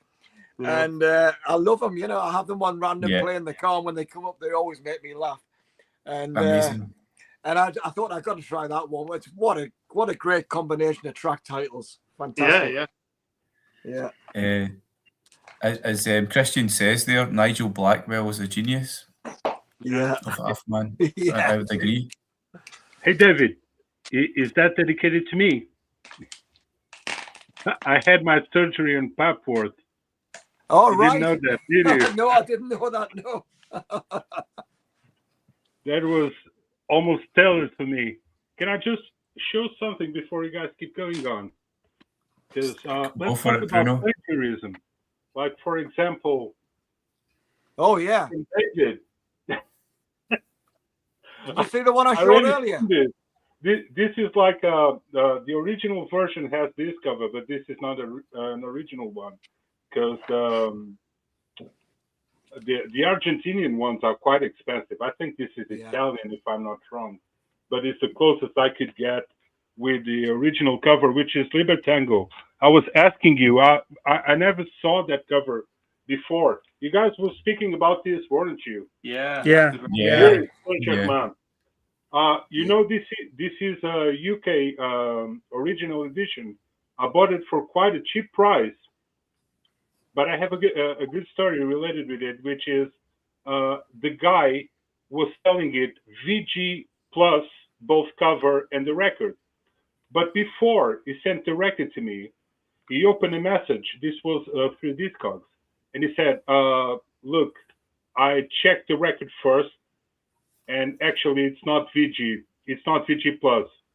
It has quite a few hairlines, and there's a track in the end who skips, or it's kind of scratched." And I was like, "Well, I can do it half price for you if you still want it." And I was like, "Well, that went through £40 to £20." And I thought, well, let's risk it. And the guy told me, you're not going to risk anything, because if you still think it's not good for you, you send me the record back and I'll give you the full refund. So I listened to the record, and actually it was quite a disappointment, because initially I bought this thinking it was a VG plus, and in the quiet parts you can listen a lot of noise. When I mean a lot, I mean a lot. And that track in the end, which is not one of my favorites, at least, this is 2 records, it kind of gets stuck. So I sent a message back to the guy and I said, "Look, for as much as I would love to have an original version of this record, there's a track that I have to go with the needle and skip a little bit to listen to the rest of the song. So that's my line. How you want to do it?" And the guy said, "Well, just keep it, keep the money, keep the record. Don't mind the hassle." So yeah, so I got it, which is not too bad. The rest of the record is not bad, but actually you can get a better re-edition from this. But if you guys don't have it and would be interested on getting one, don't get the re-editions between 2010 and 2012, because there are like 3 tracks where the saxophone goes really, it kind of distorts. But after 2012, you have really good re-editions. So the best sound quality, if you want to go for the best sound quality, actually don't go for this one. Although this is a Blue Note edition, isn't it? Yeah. Blue Note is pretty good. And for Midge, for the Mad Hatter, Ah, Oh, nice one. Nice one. Golden Project. I really love this. Yeah, it's a So I great had album. to say this one. Besides this, for Austria, Kruder Yeah. Dorfmeister. I Oh, don't know that's a if you great guys know album. it. This is like my favorite album ever in terms of electronic music. This is actually a DJ album. They just do kind of remixes, but there's lots of musicians within those. They're all remixing with a certain sound, aren't they? They are remixes, but they all fit their certain sound. Yeah, if you actually search on YouTube for the concert related with this record, which is KD Sessions, you have a full band live. You have a full band live. It's not just a DJ set. These guys are amazing, actually. Yeah, that's a great record. Yeah. It's not a cheap one, No. and this is not like an original one, neither the 20th anniversary or something. It's just been reissued, hasn't it? Those two are really expensive, and then you have like the re-edition in the middle that I acquired. But still, I'm going to be honest, it was like 50 quid. But this is 5 records, and I have the records aside from the cover because they're like 180 grams each, and they're quite heavy. And this is like a trifold. So if you put the records inside, it's like you have to put 2 records on each side and 1 in the middle. And as soon as you put it, you can feel the cover kind of breaking it. So I had to take them out. I just have them aside. So yeah, go ahead, Rob. Sorry. What? Can I just say, Gordon, I'm gonna have to go to bed, mate.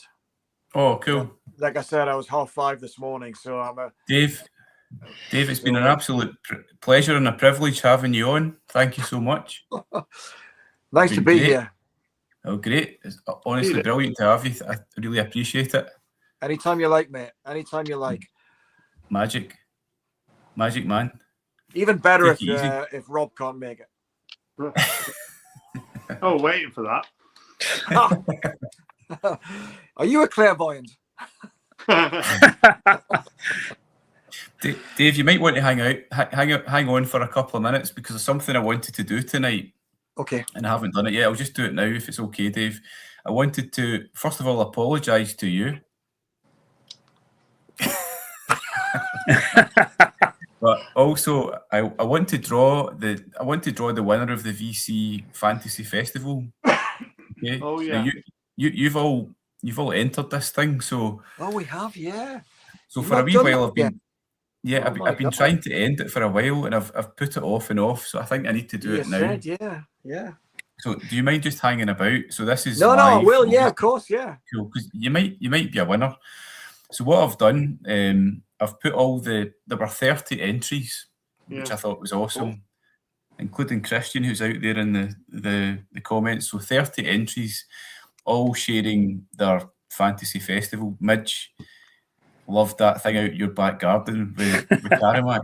I just thought it was brilliant. Karamak, the security and everything, it was so good. So amazing. John was super funky. Rob's Manchester special and all that, and Bruno taking the time to do all those brilliant bits of footage all over. I actually thought it was Scotland, but you're telling me I think it was Ireland you did it, the footage. It's cool. There's this document. It's not a documentary. It's kind of it's a mixture. It was really good. Sigur Rós. So they're from Iceland, and that in terms of landscape, it's the closest to certain parts of Scotland. Actually, you have like you know that movie Prometheus. Yeah. Yes. So they did half in Scotland and half in Iceland, and it kind of maintains the same vibe. And what I did was I just had to cut and edit and take everything that had like an Iceland banner or a flag or something that kind of looked like the place in Scotland that I chose. So that was the edit magic that I did. But yeah, cool.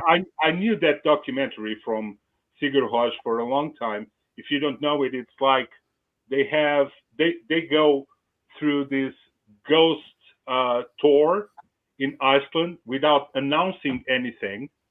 So they go into the middle of nowhere, into like different locations in Iceland. And then what they did was they just put the stage on, like a mini stage, and then everybody that lives close by start noticing and coming to watch them, and that was it. So it's an amazing documentary, actually, and they play some really cool songs. Is that documentary on YouTube? You have bits of it. You have bits of it, not everything, but it has two names. I'm something like that, but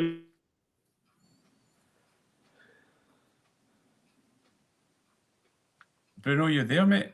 Bruno, you're frozen. It is still on Portugal and something. There you go. It's really top notch. It's really, really good. Cool. Cool. Well, I don't know if you guys can see this, but I think I've pulled up on the screen all the people who entered the competition. Now, there were 30, so I'll rifle through this. What I did was I allocated you all a country from the World Cup. Now, I'll ask you Portuguese. Yes, so Bruno, if you were the first Portuguese person, I gave you Portugal. Rob, you were the first guy in the whole thing. Really appreciate it. So I gave you England. And then I was pretty random with it. So like John, you came in not that long after Rob, but by then there'd been a few games played in the World Cup. So I just went in the order that they kind of were played. So I've given you Bosnia. And basically I've put all those names in my hat, which is right beside me just now. So I'll just show everyone who took part.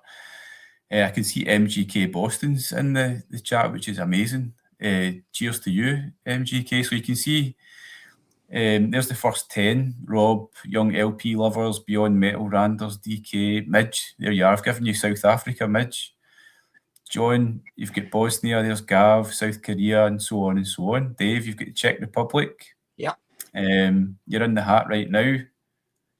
Who else was there? I'm just going to move on. Final Richie's got Brazil. MGK, you've got Morocco, and so on and so on. It goes down. Murdoch, obviously, I gave him Austria. And then there was one more all the way down. Jack's in there somewhere. He's got Scotland all the way through. So that all those names are in the hat, which is right beside me. So I thought I will draw this just now. Yeah, it was a good contest. It was brilliant. Yeah, it was. Yeah, I loved seeing what everyone did. When I stuck it up, I had 435 subs, so it definitely worked. But it was great. It was all about people getting involved. It was magic. Yeah, right. Super cool. If I win, you're all invited because my festival is taking place in August. Yeah. Right, so I don't know. Let me just see if I can do this. All right, okay. Can you all see the hat? Yeah. yeah. Right, so inside the hat, like I'm going to do this randomly in a minute, but there's one of them, Scotland. Yeah. Who else have we got? We've got Canada. Don't put that one back in. Right, okay, so they are all in there. Everything, 30 different names. So I'm just going to have a look in there. Give it a quick. Right, it's totally random. Out it comes. This is the winner. You can see it. What the hell is this? The winner is. What's that? Exactly. Is that a Green Shield stamp? It looks like the Czech Republic. Right now I'm in trouble. I need to find out who this is. Right, so I'm going to hold this up for a while. Amateur hour. Dave, what was your team I gave you? It was the Czech Republic. That ain't the Czech Republic, mate. No, I don't think so. Right, I'm going to find out who that is and I'll tell you. Well, go on and hurry up then. I'll wait. Hang on, mate. Right, someone show a record quick. Oh, Gordon, have you got your big book of flags there or something? I do. Actually, listen. Yeah, let me quickly show you a record. You should be working out what the flag is, man. Is it on there as well? I No, don't it's think it's not. there. It Listen, might it's be not on Haiti, you here. know. Might be Haiti. No, it's not. I'm quickly showing you that. This is me getting loads of African. Is that Uzbekistan or something? The only it team could that be, like- Portugal won? Listen, I'm going to report back in a second. I need someone Why to show a don't you record. just ditch that one and just say tough luck and then pick another one? No. Come on, Dave. You're all watching this live, so I got my things out the newspaper. Just give me a second. Who's got a record? I've got one. Make me big. Right, on you go. Is that Midge? No, mate. There's Rob. Rob, I'm maximising you the minute. There Right. you go. Got this 1970 England football squad Nice. record. So That's pretty cool. on pie. That's got Gordon Banks' signature on it, hasn't it? So it's got all the signatures on the ball, and then it's got, like, you know, pictures from the World Cup. Yeah. So it's got, obviously it's got, like, we've got the World Cup there, and we've got what we've got the iconic picture of Sir Bobby there. Is that Bobby Robson? Yeah, Bobby Moore. And Bobby there's, Moore. there's the Germans doing what Germans do. Lose. I've got a couple of comics here. So I've got one from 1978, and it was 10 pence. And it's this one. Do you remember looking? Yeah. Yeah. Love that. Yeah. So it's got I was looking at, so it's got like this, it's got the $6 million man story in it. I love stuff like this. And it's got what else has it got in it? It's got the Bionic Woman in it as well. There's all the rage in. There's an advert, I think, for Subbuteo in here as well somewhere. Oh yeah, one of my favourite films. They made it into a TV Oh yeah. show, Logan's Run. And then I've got the second copy of Smash Hits from December 1978. It was 25 pence, and the Jammer on the cover. Wow.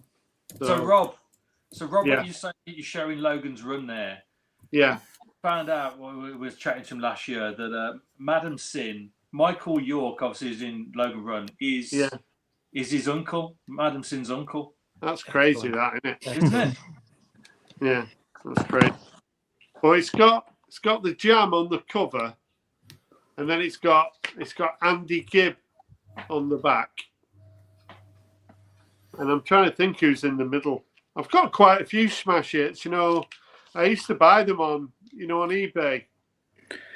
Does it say on the front of that Smash Hits it's monthly? It used to be monthly back in the It's day. I thought it was monthly. weekly. Initially, it was monthly. Look who's in the middle. Oh. Do you know what? Debbie Harry, I think she's 81 today, isn't she? Yeah, she is. Oh. Yeah. Cheers to Debbie. Make me big. Make me big. Hold on. Another one. Easy, Tiger. You're saying that to Debbie Harry. Make me big. Yeah. But when you think about Debbie Harry, when she kind of made it big, she was in her early 30s, wasn't she?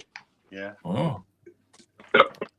There's so Elvis is the lyrics here to Radio. That's cool. And wow. on the back, we've got Germ-Free Adolescence Richie. by X-Ray Specs. So yeah, a few comics there for you. That's cool, John. That's really cool, Rob. I'm sure Richard. Right, I figured out who it is. I just wanted to show you who it was. Wait a minute. So that little thing I drew out the hat there, that's Morocco. Oh, is that MGK one then? It's MGK. MGK in the house. Well done, MGK, Mike. you've won. Last one, Mike. What's the prize? Well, it's a kind of. I was going to do like a record voucher or something like that. So, a wee minute. There you go, just to show you. Is it? That is Morocco's national football team. Yeah, and they're still in it as well. Yeah. We've got a tough game though. But... Serious dark horses, I think, aren't they? Can I go to bed now? You weren't playing Yes. France. Dave, sorry. You waited up there. I win. I still sorry. came out a loser. Dave, you could have been a contender, man. I could have been a contender. Yeah, exactly. And great hanging out with you guys. See you again Awesome. soon, yeah? See you later. Yeah. Cheers, See you take care. guys. I went to a gig once, recently actually, where they had a raffle halfway through. He muted himself. Weird. Hey, what's that? Can you hear me, Midge? Yeah, man. Yeah, I can hear you. Can't hear John, can you? What's he done? Yeah, on you go, John. Can you hear me? Yeah. Yeah, I Yeah, can I hear you hear now, you yeah. Yeah. Yeah. No, I was saying I went to a gig at the end of last year. Oh, he's gone off again. I can hear him. Oh, I can hear him. I can't hear him. Yeah, Yeah, I I went can to a hear gig. John too. It's just me that can't hear him. On you go, John. Tell your. Shut up, Rob. Rob's at it. Can't hear him. Also, I went to a gig last year. I mean, it's fucking pointless telling this now. I went to a gig last year, and halfway through the show, they had a raffle. It's Roland Gibb out of Finding Finding Cannibals. Cannibals. Yeah, and basically under everybody's seat there's a raffle ticket, and he got a plastic bag. He's just like the meat drawer, basically, just loads of frozen meat. And he pulled out a number out of a hat type thing, and number 632 comes from the back, and you're given a bag of frozen pork chops, whatever it was. There you go. Really? Yeah. That's it. That last year, yeah. And a pig stick for the runner-up. Yeah. So What band was it? It was Roland Gibb out of Finding Oh. Cannibal. Oh, Great. really? Yeah. So Did he have a meat van outside? yeah, just literally halfway through the show, he did the meat draw, the meat raffle. That's so random. 2-2. Blimey. 2-2 Belgium. Another one. Oh, is Going to it extra 2-2? time pens, maybe. Oh, penalties now, is it? 2-2. Yeah, I couldn't hear John there. I'm sure it was a funny story. Scotland didn't go through. Sorry. I don't care about football. So This is a perfect thing the to do then. streaming from Gordon is when I know about anything related with the World Cup. Because I stopped watching football in 2015. It was way too much for me. But yeah, it's a private thing. But yeah, I really stopped. So I never watched a football game anymore. And there's a couple of stories associated when I was younger. Because in Portugal, we are very fanatic about football as well. So remember that guy in your school. There was always one guy in your school when playing football or soccer. He was the guy when there was no goalkeeper and he had a straight goal. He would kick the ball and the ball would just go into the middle of nowhere. That was me. So and everybody was really fanatic for football. I was always more into music. So whenever that happened, people would go, "What the fuck did you do, Bruno? Why?" And I start getting since a very young age. And in my family, I had people. For example, my grandfather, from the part of my father, he was the founder of one of the football clubs in Portugal. We only found out when he was 70 because he was a very reserved guy. But yeah, it seems that he was one of the founders of one of the clubs in Portugal, and he played a long time in the beginning when football started getting a little bit more serious. We're talking about probably between 40s, 50s, but you would be paid like with a beer and a sandwich. Yeah, but there's like, we found out there's like this like sticker thing, really, really old, and the guy's there. He only doesn't have his name because he was called Fernando, and he has like his nickname was like I don't know, black something, because he was really brown with the sun. But yeah, since a very young age, I stopped like putting like football aside. So I was asking, is Scotland gone already, or still keep going on? Yeah, they went No, weeks. man. They went weeks ago. It's gone. Gosh, so I can show. Well, I'll show it again. I'll show it in the same way. This was my latest acquisitions this month, and I talked about this band last Go time. for it. So, Oh yeah, come on. Dum Dum, Great the album. Battlelands, and this is an OG. I got a good deal with an original copy. So from 1989, I think, or 1990, I got Francis McKee from the Vaselines solo album. I think this is from 2007 or something like that. But it's a very good album. It's very chill. Now, what I really fell in love, it's Suckle, but this is an EP, and they have only one record. I'm still waiting for the record that is coming from Netherlands, because there was no one selling in UK. But it's like this, I don't know, dream pop, shoegazy thing. It's pretty good. And you should listen. Actually, I think she only plays guitar.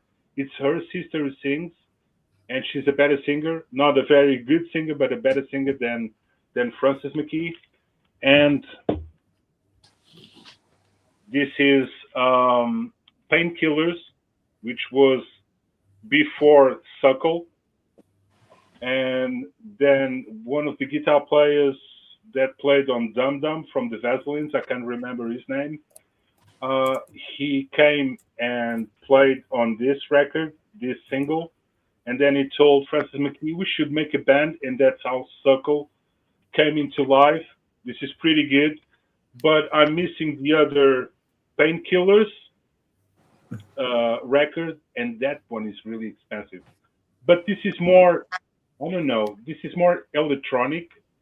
It's kind of minimal, but it's more electronic. But I had to get the first single from the Vaselines, although this is a re-edition. This is also a re-edition. And then all the Suckle singles. I'm really addicted to this band. If you guys never heard about Suckle and you like dream pop and shoegazy, they're from the beginning of the 90s. I never heard about them. I just knew them because I started getting into the Vaselines.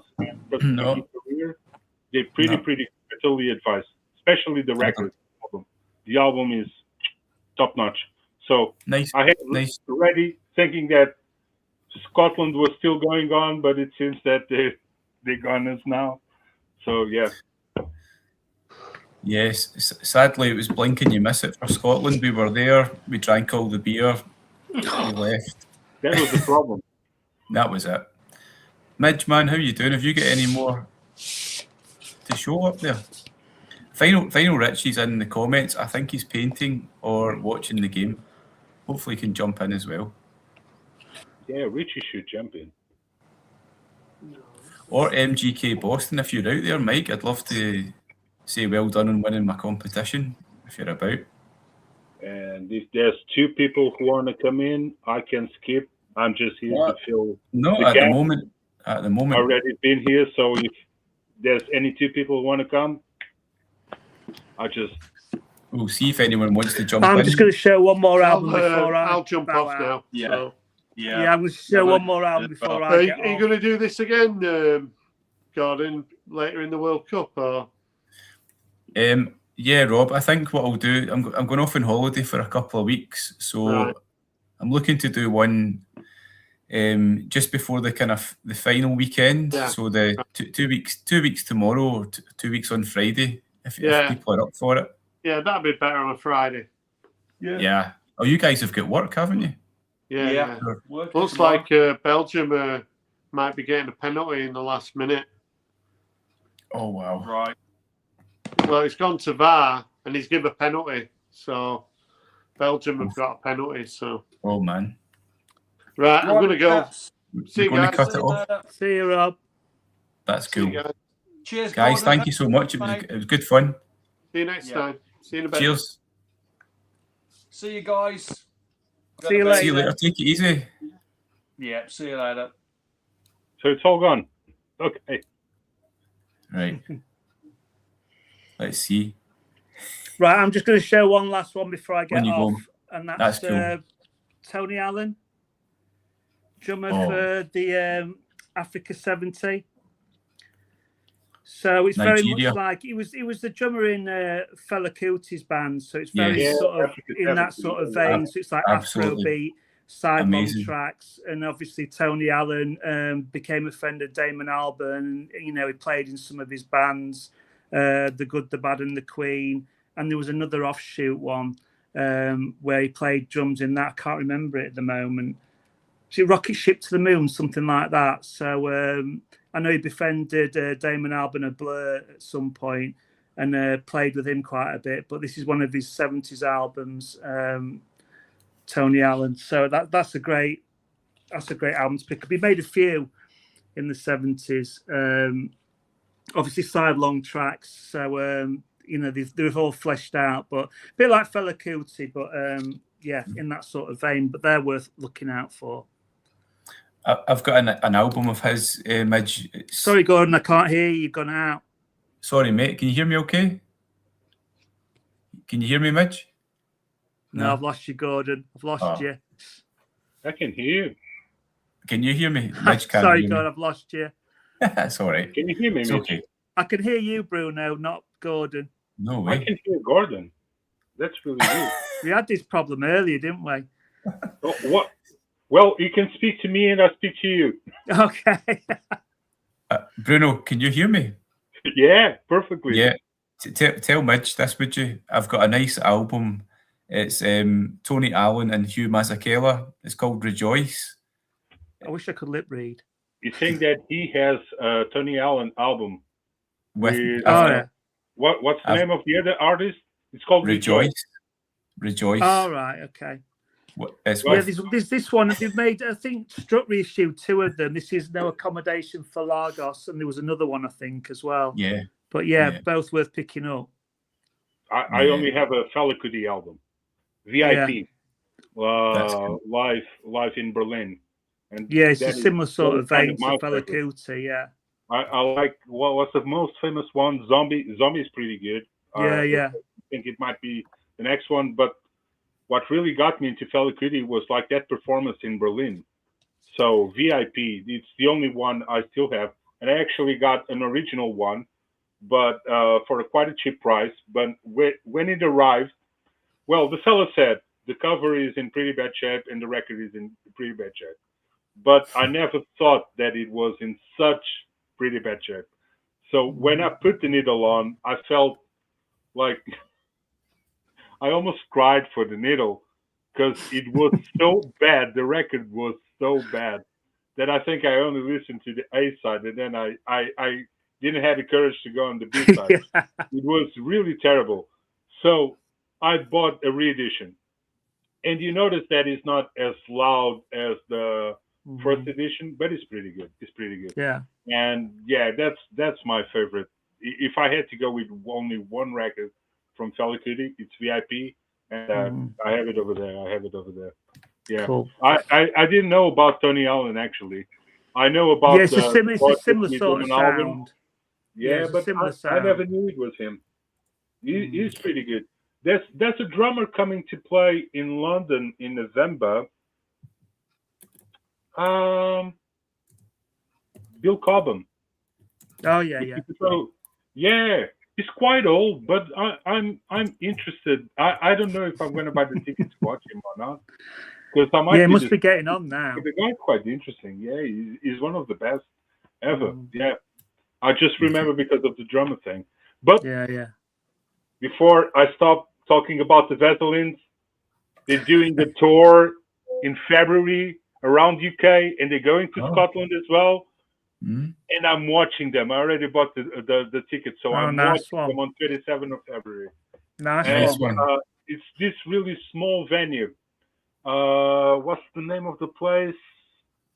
I can't remember the name of the place, but I've been there watching Focus last year, and it's really small. It's a really small venue, and it's really great if you want to take your records to get signed and autographed.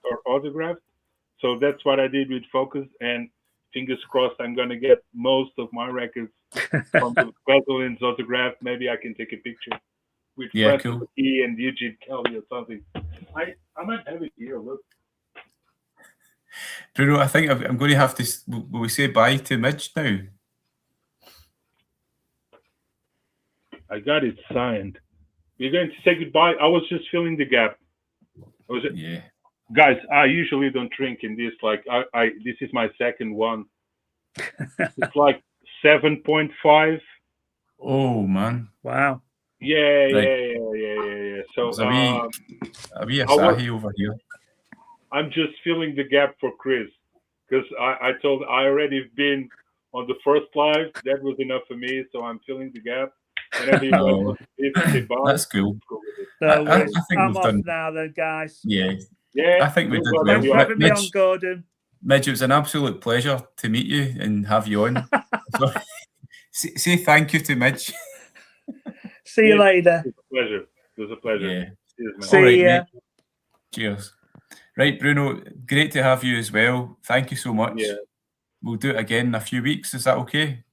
Yeah. I hope someone jumps and I don't have to come along. Because I already had my share. I'm not that guy who wants, like, I talk a lot. When I drink, I even talk more. But I always like to give a chance to other people to speak because Listen, man, it was great. It's great to have you jump on again. I really appreciate that. So take it easy, and I'll see you. Yeah. I'll see you again. All right. You too, Gordon. When is going to be the next one? Friday. A couple of weeks. Yeah. So it'll be the 7th. You're going to be off a couple of weeks. I'm off on holiday with the family for a couple of weeks. So 2 weeks on Friday, Bruno. A lot of things will have happened in the world of football.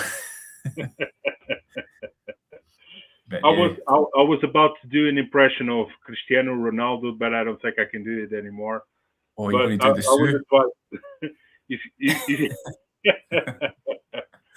Take it easy, mate. He's so funny speaking. It's like I don't even know if I can do his accent. It's like I played well. The team played well. I think we did a great game. And he's really into the Portuguese accent. He has a brilliant interview in, I can't remember what was the show, but David Tennant was one of the guests as well. And David Tennant comes with this like flamboyant suit and sits down next to Ronaldo. And then the presenter goes and says something about the David Tennant suit. And he asks, "What do you think? What do you think about his suit, Ronaldo?" And he says, "Unbelievable." And David Tennant is like, "Wait, in the good way or the bad way?" "Good way, of course." I think you have that on YouTube. If you put cool. Cristiano Ronaldo and David Tennant, I think you can get it pretty easily. I was about to do an impression, but I can't do it anymore. Like I told you, man. Nice one, man. Just filling the gaps for Chris. Gordon, it's a pleasure to speak with you. Yeah. And you too. Okay. I'll see you in a couple of weeks, Bruno. Take care. Enjoy your holiday. See you soon. Thanks, mate. Okay. Bye for now.